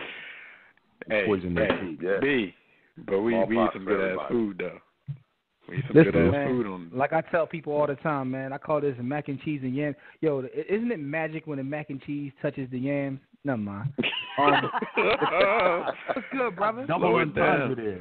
Yo, they're not catching these bars though. Slow it down. Slow it down. Vibe, what's good? What up, Vibe? Man, I just heard you guys, mention Darrelle Revis and my, not so beloved Chiefs. Just had to weigh in for a second and just, to shed some light on why, someone of his stature at this point was brought in. You got two of the worst. I know, because Marcus Peters is Terrell Buckley reincarnated. He ain't ish, but he do get his hands on the work. Well, I mean, you got Philip Gaines, who out of the 3 Chiefs losses, he's probably had 5 of the worst plays that you'll ever see a cornerback, do. He's done everything from let the ball go through his hands straight to Antonio Brown in a loss to the Steelers. He got victimized by Eli on the last play of their drive to go down the field versus the Giants. In the stink fest, 12-9 in overtime versus the Giants. So, I bet you he ain't butt fumble though. He ain't butt fumble though. No, but he seriously no. Philip Gaines, from Rice University, he was probably a D grade quarterback coming into this season, and he's still out there getting reps. So it's just been a tough time for anybody that's following it. It ain't just him though. A rookie corner needs safety help, and one of the best of those obviously is down. So I think when Eric Berry went down, that was an issue on the back line, and then Justin Houston. Pass rush too. Yeah, Justin Houston and Tamba Ali. I don't know whether it's age with Tamba, but they are not getting to the QB the way that I would think they can get to the QB. No, it's true. It's very true. And then ultimately, you guys as Eagles fans, at least you two, B. Austin and Dev, you know, whenever. Don't blame it on Fat Andy. No. Whenever you got Monterey Jack back there with the Waffle House menu, you know there's only certain things that you can do. There's only certain things that you can do. You're gonna win a lot of regular season games. Yo, you called it. I was about to say, Andy don't usually choke this early though. Yo, he choked kind of early this year. But wait, y'all know every year there's one road game where you just are scratching your head like, what the, like you had it as a win when you looked at the schedule, like, yo, we got this one. And then they just come out flat. Andy, well, yeah. I just never seen. Was that after the bye though? Andy Reid has to listen. He don't usually lay eggs like that after the bye though. He's 16 too, but he was. He has the best reputation of all time after the bye. Right. I mean, I think they talk about it too much. Right. Exactly. Hey, Vod. Listen, Vod. Here's what I can tell you, Vod. I haven't watched one down this season, but what I do know is Andy Reid has to put his team in a better position to make plays. Hey, the time is yours. Oh man, I gotta put him in a better position there to make plays there. It was on me. It was on me. It was. I do not want you to hold the players responsible for the decisions that I made because I lost. Yo, how can Andy? Why does Andy keep a job in the league if every single game he's ever lost was all his fault? But listen, I love Andy Reid. First of all, let me just say that. Look, that's my guy. This is year 5 for him. Year 1, 11 wins. Year 2, 9 wins. Year 3, 11 wins. Year 4, 12 wins. So, I mean, there's something there, although there's only one playoff win in all of those wins at his name. But, you know, like there's something there in terms of what he does. He is the quarterback. I mean, I think they'll turn it back, you know, because of the division. They'll probably still end up winning it unless my Charger pick just stays alive. But I still think the Chiefs should win it. So I think the Chiefs will still win the division, but you know, Andy usually doesn't choke this early, man. 10-6, bro. You say 10-6? I mean, they got the Bills, the Jets, the Dolphins, the Chargers, the Raiders left. So out of those, I mean, there's in the Broncos. So there's probably about at least 3 wins in there to get them to 9-7, and everything else is toss up. No. 10-6. Y'all are gonna go 10-6 because you're a good football team, and I don't know what happened with Alex Smith because the first 5 games of the year. Well, Alex Smith turned back into Alex Smith. He turned back. He went back to Alex. Can't be surprised that the man decided to be himself. On a national level too, like some of the injuries you don't quite get to, see if you don't watch them as intently as sufferers. But had some injuries on the line, and then he also lost a huge asset in Chris Conley, who was a great possession receiver and a nice safety playing for him, man. Yeah. So it's just all these things. Ultimately, it's gonna come down to the Patriots and the Vikings. Playing in their home stadium for the Super Bowl. Sorry, guys. So you don't think I ain't upset. You don't think that the Peterman can get the Bills in the playoffs and make a run? Peterman. What do you think about the Peterman? Well, Tyrod is starting versus the Chiefs, from what I understand. Right now. But we all know that that could change. They're chomping at the bit to go back to the Peterman. Tyrod could win 2 straight. Guess what? They still gonna want to put in the Peterman. Hey, by the way, yo, what if they get the wild card and then they start Peterman in the wild card game? Yo, I'm trying to see the Peterman again. I ain't trying to see T-Mobile, man. But the AFC AFC has a long history of really bad quarterbacks starting in these wild card games, whether it be Brian Hoyer, whether it be Matt Schaub or Ryan Fitzpatrick. Like there's a lot of Andy Dalton. So, you know, it would only be right for Peterman to put himself in that long list. You know. Peterman's game was so bad that Mike Florio of Pro Football Talk, he went the other way with his statistics and gave us a Fantasyland situation, saying, what if the Chargers players were the intended target of his throws? And you treated that one pick six as an actual touchdown pass. He basically said his stat line would have been 5 for 14 for 85 yards, 1 touchdown, and that creates a passer rating of 41.1, which was higher than his actual passer rating of 23.2, because he was 6 for 14 for 66 yards, 0 touchdowns, and 5 interceptions. I'm not going to hate on the Peter. Who you said this, Def? Who did all this? Mike Florio. Mike Florio needs some yams, yo. Like, come on, guys. Yo, he reversed it and did his rating as, you know, as if he meant to throw the ball to the Chargers. Come on, Florio. It's all good. I think all of y'all is hating on the Peterman, yo. The Peterman got game. He just got to get adjusted. Yeah. It all comes down to he's the first quarterback to throw 5 interceptions and a half since the merger. He's famous, man. He going to the Hall for bad stuff. Yeah. All right, man. Just want to say what's up. Thank you guys for having me on, and go Spurs, go. No doubt. All right, man. We'll holler at you. Thanks for your call. All right, man. All right.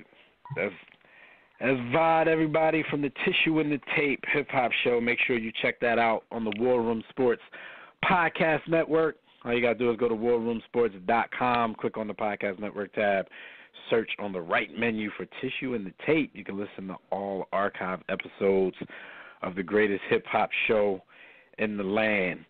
So, B, let's pick these 3 games real quick. You know, we got to talk some hoops, so we can't go long-winded on these Jones. So the first game of Hell Day is the Lions. The Lions hosting the Vikings, who Rod just said is probably his NFC pick for the Super Bowl. What are your thoughts on that one? The Norsemen, the Vikings. You know what? The Vikings' defense is very scary. You know, I don't know what the numbers state. I know it's their top 5 numbers-wise, but I think they have the best defense in the NFL right now. Yo, shout out to Jimmy. Even though he's not watching the NFL, Matthew Stafford is a direct descendant of Brett Favre. So a Brett Favre descendant versus a great defense equals what? Pick. Interceptions. Pick. All right. I'm actually rooting, as an Eagles fan, I'm rooting for the Lions to win this game. Like, we need some relief from the Vikings and the Saints since Washington blew it against the Saints last week. Real quick, I know we weren't supposed to get long-winded on this, but the Vikings as a Super Bowl pick, I don't really trust it, and that's not me saying that it's going to be the Eagles, because I think I might fear the Saints more than any of these teams. The Vikings, I don't trust as a Super Bowl pick because of the quarterback situation. And I grant you, Case Keenum is playing very well. But he was about to get Peterman, too, because they had Teddy Bridgewater back in the fold and working out, and there were thoughts that they were just going to go to Teddy Bridgewater while their record was 7-2, 8-2, and Case Keenum versus Washington. They had Teddy Bridgewater warming up on the sideline because Keenum had 2 interceptions, but then he ended the game with 4 touchdown passes, and the coach thought otherwise and kept him in the starting lineup. They don't trust you. I don't trust you. So I think Case Keenum is playing very well, but when the stakes get a little higher, once the playoffs roll around, I don't know if I trust their quarterback situation. And that's not a Bridgewater, that's not a Bradford situation. No matter which of the 3 were in there come playoff time, I don't trust the Vikings quarterback situation when the stakes get that high. So I would probably fear the Saints more than the Vikings having a chance to do that. But I'm going to pick the Lions today. Not only because I'm rooting for them, but I'm going to pick the Lions. I think Stafford going to show out at home. Chargers are going to visit the Cowboys. Of course, we know Ezekiel Elliott is still out serving his 6-game suspension. I haven't heard a definitive game time statement about Tyron Smith. I will check that in a moment. But what are your thoughts on this one, B? Joey Bosa gonna put mushroom head in Zeke's ear hole. I got the Chargers. I got the Chargers D line winning versus the Cowboys. Nobody else from the Chargers. I ain't even mentioned. Just the Chargers D line is gonna sit on top of Dak's head and expose him for the fraud he is. I'm reading that Tyron Smith, he thinks that he'll be able to play. He don't matter today. Yeah, he might matter if they, like you said, if they don't want to keep getting mushroom head put on Dak, then you might not, you might want to let him play and see what he can do to help. We said it, a few weeks ago when the whole Zeke thing finally came to a head, no pun intended, the mushroom. Tyron Smith was the most important person absent on this team, and then, in my opinion, it goes to Sean Lee, and then it goes to Zeke Elliott, because they actually haven't lost anything on the ground game. I mean, you lose the flair of Zeke. You lose the fact that, when he falls, he's going to get an extra 2 or 3 yards, but they still have pretty good running back by committee. Shoot, they have a pretty good starting running back in Alfred Morris. So if the line's doing their job up front, the running game is still going to be there. So, besides getting pressure from his blind side, I don't know what the excuse is for Dak Prescott playing the way he's playing. You can't give me that Zeke's not there, Dak's not going to play well, because the running game was still doing its job in the last game versus the number one run defense in the league. The Cowboys are in a bad way right now. They are at home. I want to pick the Chargers. I think the Cowboys are going to rebound. What was Cowboys are going to win this game? What was Tyron's injury? It was to a knee, right? I believe so. No. Oh. Was it a knee or a groin? I don't know. Keep talking. I'll find it. It was something with his leg. So now we got Melvin. It was his back and his groin. My back and my groin. We got Corey. We got Melvin Ingram, and we got Joey Bosa coming off the edge.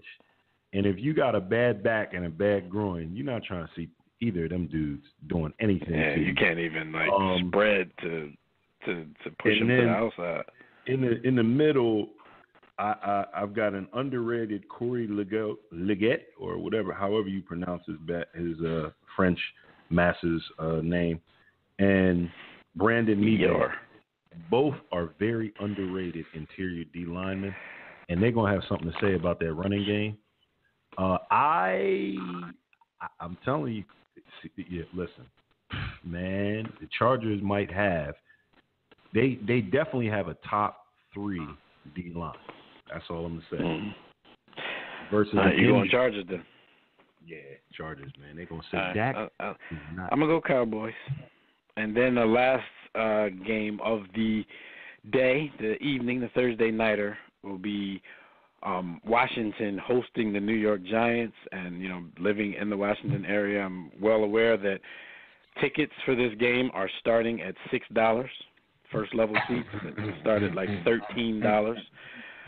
This is a usual thing. The fans get discouraged about what the season has held so far and what the future prospects of the rest of the season are going to be, and they start offering their tickets on the secondary market for, crackhead prices, basically.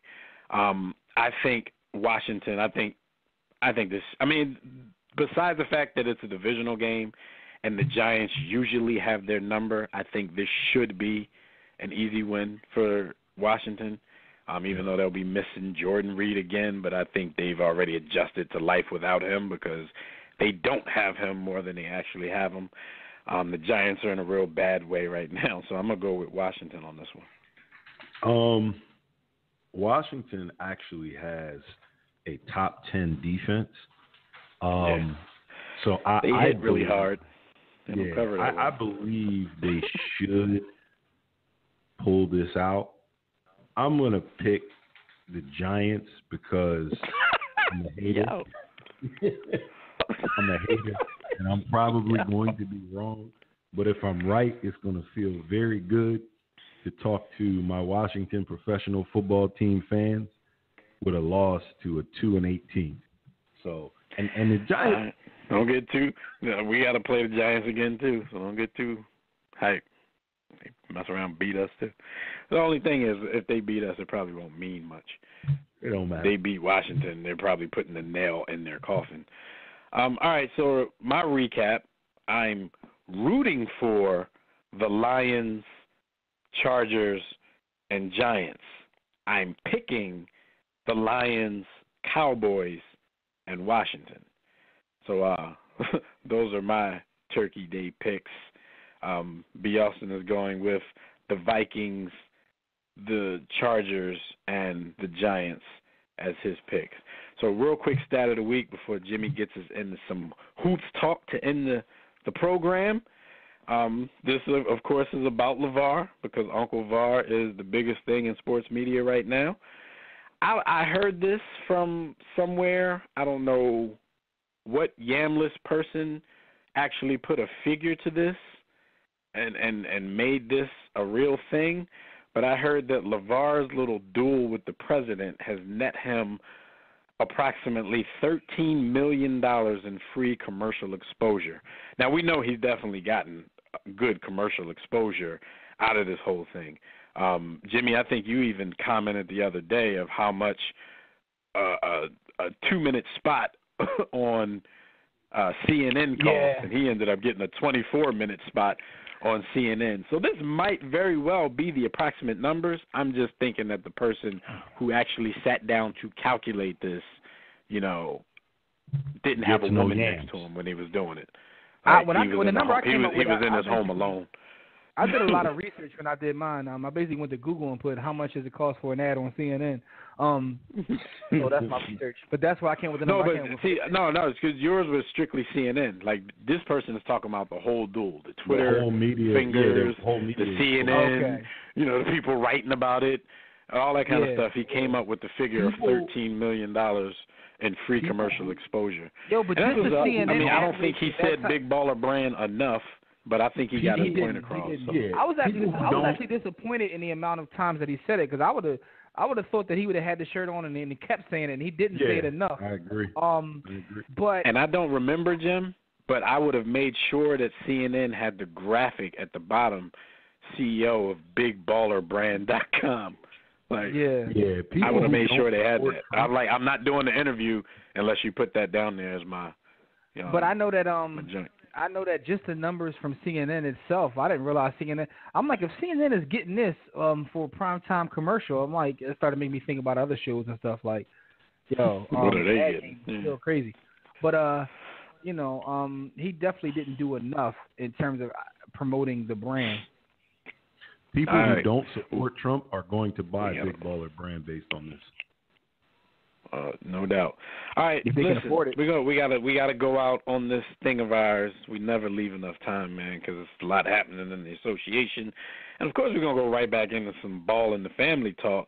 But before we do, check out our website at warroomsports.com if you want to call in and speak to us about any NBA topics. Pretty much don't, because we don't have any time. But the number is 323-410-0012. Press 1 when prompted. If you're already listening from your phone, just press 1 if you want to talk, but don't. Jimmy, who's the NBA rap brought to us by?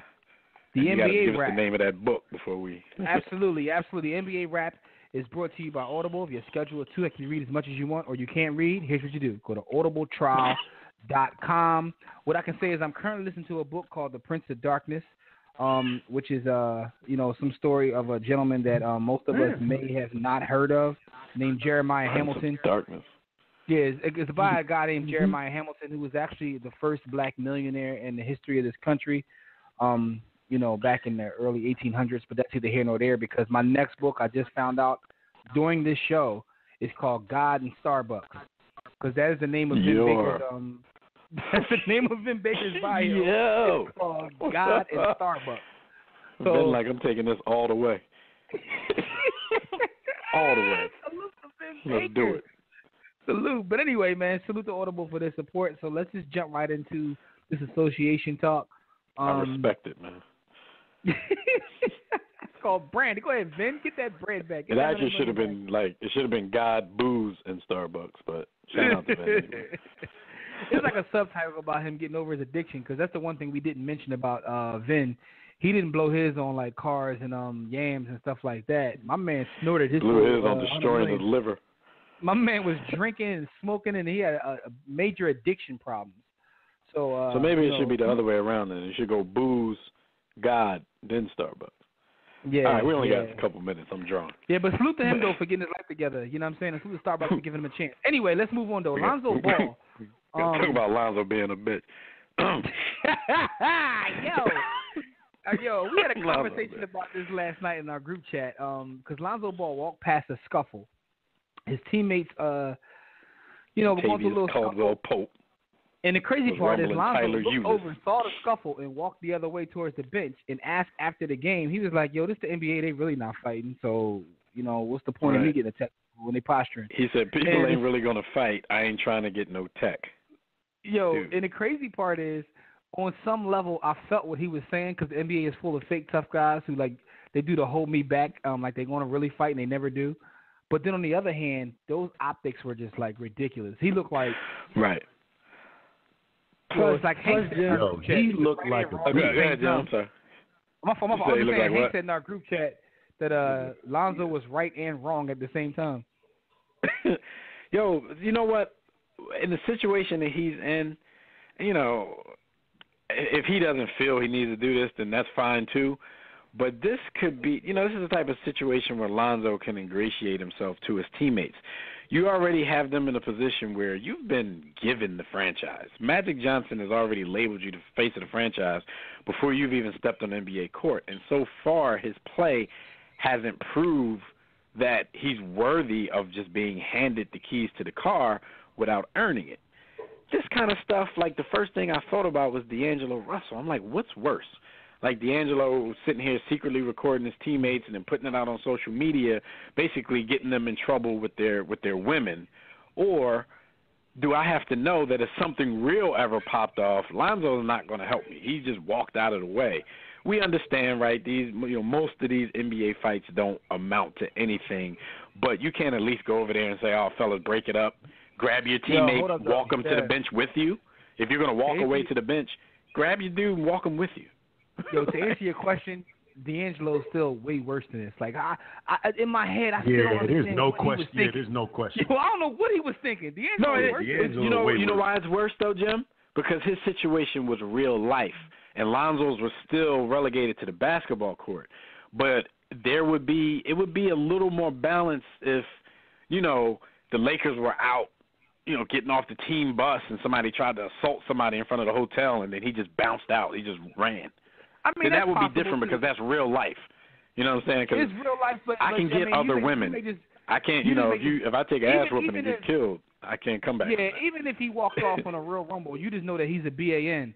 But with D'Angelo, he's a BAN. He's a snitch. He broke man code. Like, it was so many things wrong with, like, what D'Angelo Russell did. Like, and I don't even know if he thought that through completely. Like, dog, it's certain stuff you don't do around, like, I'm gonna leave that alone before I get myself in trouble. But let's just say D'Angelo's was way worse. Let's put it that way. But yeah. I'll definitely give you that. But like I said, I think there is a situation in life where they could equal each other. Like, Lonzo leave you to die.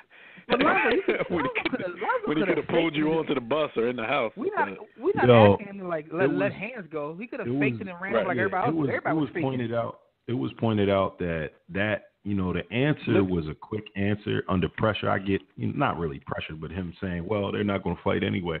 But you didn't even have to go over there and express energy of fighting or aggression, you could have went over to your teammates and just the grabbed your opposing dude team and tried to break it up and just say, "Hey guys, break it up," and been a peacemaker. Can't we all just get along? Can't we all just get along? Would have worked just as well as running over with like Josh Jackson, who was about that life. Josh looked like he was trying to Steven Jackson somebody. Yeah, but look, if you look at the get 3 video, shots off. look, he could have at least done a Brooke Lopez. Brooke Lopez went over there and basically ain't do nothing. But at least he was in the crowd. Yo, and he walked over there very slowly, so his man could have got beat up by the time he got there. But he at least went over there. We're not asking you to be Kermit Washington. Like, we're definitely not doing that. Yeah. Because he let his hands we go. know you're not. We know you're not. You ain't got to be Connie Ben Hawk. Carson. You ain't Ben Carson. You ain't got gifted hands. But you got to act, you got to go over there and act like you're doing why something. Kermit let his hands go like that, though? Yo, Kermit's the best fighter in NBA history. And we don't really know if he can fight. We know he can sucker punch the shit out of somebody. Hey, yo, why was Rudy running full speed at him like that, though? Yo, Rudy got his face broken. Rudy was... What? Rudy almost died, B. I mean, I know you know that, but Rudy almost... Rudy's brain was leaking into his something. He had leakage. He was going to die. That's why Rudy looks the way he looks today. Kermit Washington rearranged his face. The only reason that Rudy made it and didn't die, the only reason Rudy made it and didn't die is because you can never underestimate the heart of a champion. Bar. Anyway, with that being said, man, the Lakers, right, are somehow still the top of the NBA because LeVar called out the coaching staff for Lonzo's poor play, said they don't know how to coach him like he do, whatever that means. Yo, I don't see how y'all support this clown, man. I don't get it. No, see, but that's the thing. Because when he acts like a clown, I will call him a clown. And I think he's back on this high school Chino Hill stuff. This is the Lakers, homie. Like, you running your mouth and all that stuff is not going to do anything but make things, bad for Lonzo. So you got to chill. And he wasn't, like, trying to tell them how to run plays or whatever. He was talking about Lonzo's personality and how he knows how to get through to his son. But, dude, no shit, Sherlock. You've been raising the boy for 19, 20 years. Of course you know his personality better than Luke Walton, who's been coaching the dude for like 2 months. So, but you have to sit back and let these dudes do their job and let them handle things the way they want to handle things. To me, it's still all excuses. Like, you're saying that kind of stuff because your son is playing like trash. Like, don't blame Luke Walton because your son is playing like trash most of the time. So, yeah, it was a very clownish thing to say. Yo, the thing about LeVar Ball is they got to stop putting a microphone in front of his face. Like, no one else is... That will never happen, Jimmy. Yo, because the thing is, the reason it's not going to happen is because he's going to say whatever's on his mind, right, wrong, or indifferent. Like, he's going to say whatever he feels at the time. He's going to get in front of the mic. Yo, y'all man Kermit Washington was like... Yo.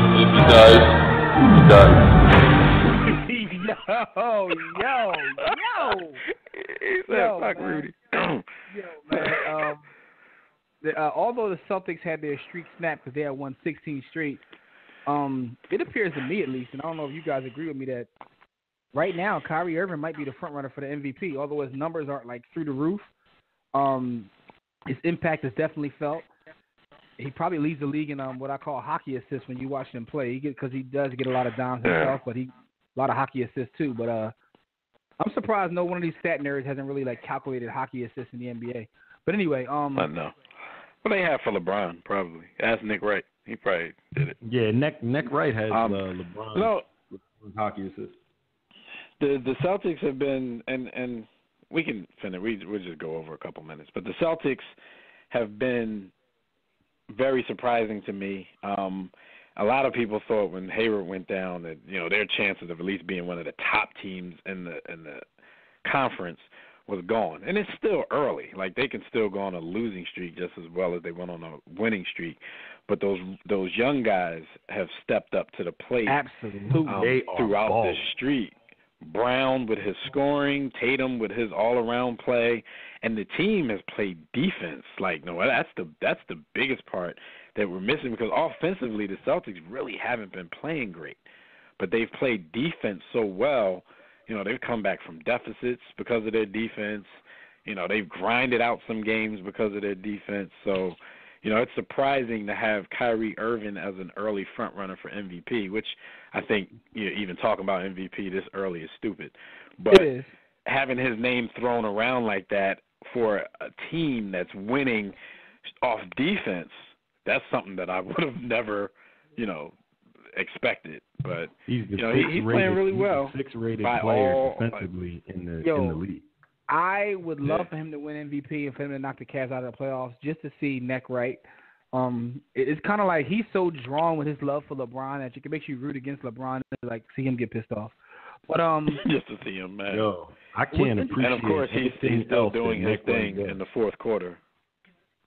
But what's interesting to me is like one of these advanced stats I've seen is like Kyrie Irving leads the league in like in terms of playing in the clutch. His player efficiency rating is higher than anyone else in the entire NBA, which is interesting because they've been in some close games. But also when you watch them play, like you said, they actually give an effort on defense, which a lot of teams don't, especially early in the season. And when I look back at this season and last season, I'm starting to recognize that this dude really can coach, because they had the number 1 seed last year. Brad Stevens is a hell of a coach, man. Yeah, and you watch some of their sets, and I tend to over judge a coach by like plays coming out of timeouts, but they seem to always get a bucket out of a timeout every damn time. And I know I overrate that. I think that's all Doc Rivers could ever do. He Call a good play out of a timeout. He got a whole career off of timeout. He mastered that one aspect of coaching. I got this though. And became like a Hall of Fame coach because of it. But Brad Stevens is great at that too, though. But also the effort. Like I always give coaches a lot of credit for the effort their team gives on defense, because that's all defense is. You know what I'm saying? But no doubt. Yeah, because everybody's athletic enough to play it. Yeah. So Brad Stevens gets a lot of credit from me for their success, because people forget they were the number 1 seed last year. People forget because of how the season ended, and that was a team that was led in a different way by Isaiah Thomas and his gunning. Right. And my last point, because we got to get out of here, but Harden's name has to come up as early MVP candidate. But listening to conversations about this, that's the first thing somebody said. They were like, "Yeah, Harden is definitely one of the front runners as well." But man, this is crazy to say about Kyrie over anybody, but Kyrie has played way better defense than James Harden. It's not hard when you're talking about James Harden, but you still don't expect Kyrie's name to come up about playing better defense than anybody. So shout out to the Celtics so far. I'm a Sixers fan, so F y'all for real, but got to give props where it's due. It's still early. We'll see where it goes. If we can get James Harden to somehow get to the Celtics, or Brad Stevens to the Rockets, and he can get James Harden to play defense, then Brad Stevens is the greatest coach of all time. Ever. Without a chip. All right. Happy Hell Day to everybody out there. Happy Turkey Day. Happy Thanksgiving, whatever you call man. it. It's time for us to get out of here, man. Last thing I want to leave you guys with is go out there and jack you some land. Last thing I want to leave you guys with is that the Chinamen built a railroad and the Indians saved the Pilgrims, and in return the Pilgrims killed them. They call it Thanksgiving. I call your holiday Hell Day, because I'm from poverty, neglected by the wealthy. And with that being said, thank you for joining us for another Brief in the War Room. For those that did get up early to join us, and for those listening on the replay, salute to you too. Special thanks to Gus Griffin just for sending his investment picks, because who knows where he is. He's like, could be anywhere in the world. Who knows where he is? Probably got kidnapped by one of our listeners who lost money. Listen to the next week live or on demand on the WRS Podcast Network, WRSPN.com. And, of course, we'll catch you up on everything happening in the association. Salute to Ice Cube and the Big Three for getting live games next year. Also, free Fletcher Cox. So until I don't think that's a good idea, man, but I love Cube and the Three. But free Fletcher Cox, though. We got to definitely send a shout to him and say free Fletcher Cox. So until then, enjoy your holiday. Enjoy your week. We'll see you right back here next time. Be sure to catch our conversations on Facebook and Twitter. Everything we do, and including my book, can be found at warroomsports.com. Women who enjoy my voice and would love to give Fletcher Cox at JW the Blueprint. So until next time, everybody, don't accept mediocrity. Be steadfast in the war against ignorance, and we'll see you chumps on top.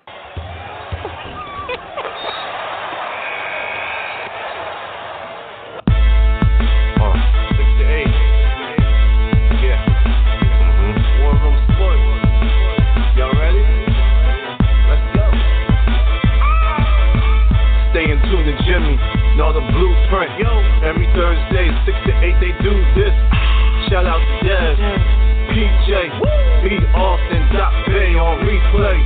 WarRoomSports.com. Get that mobile app. It's knocked out. 323-140012. They be going and you sensitive, then oh well. Physical podcast, let's talk sports. Showtime like magic and the block push. Listen live, push one to join in. Rip your team or listen for your enjoyment. Hip hop scholars, pit stop and knowledge. Should be in sports credits, I ain't talking college. 5 guys, no beef though. Corporate secret, but the streets know. Belafonte, I got a G flow. KC, royalty, I'm in beast mode. 2 hours, get your game up. Who's the best in sportscast? You better name us. War Room Sports. Yeah, you know, Jimmy, Dev, PJ, Doc Beck, the officer. I'm Jock. Up and coming on the beat.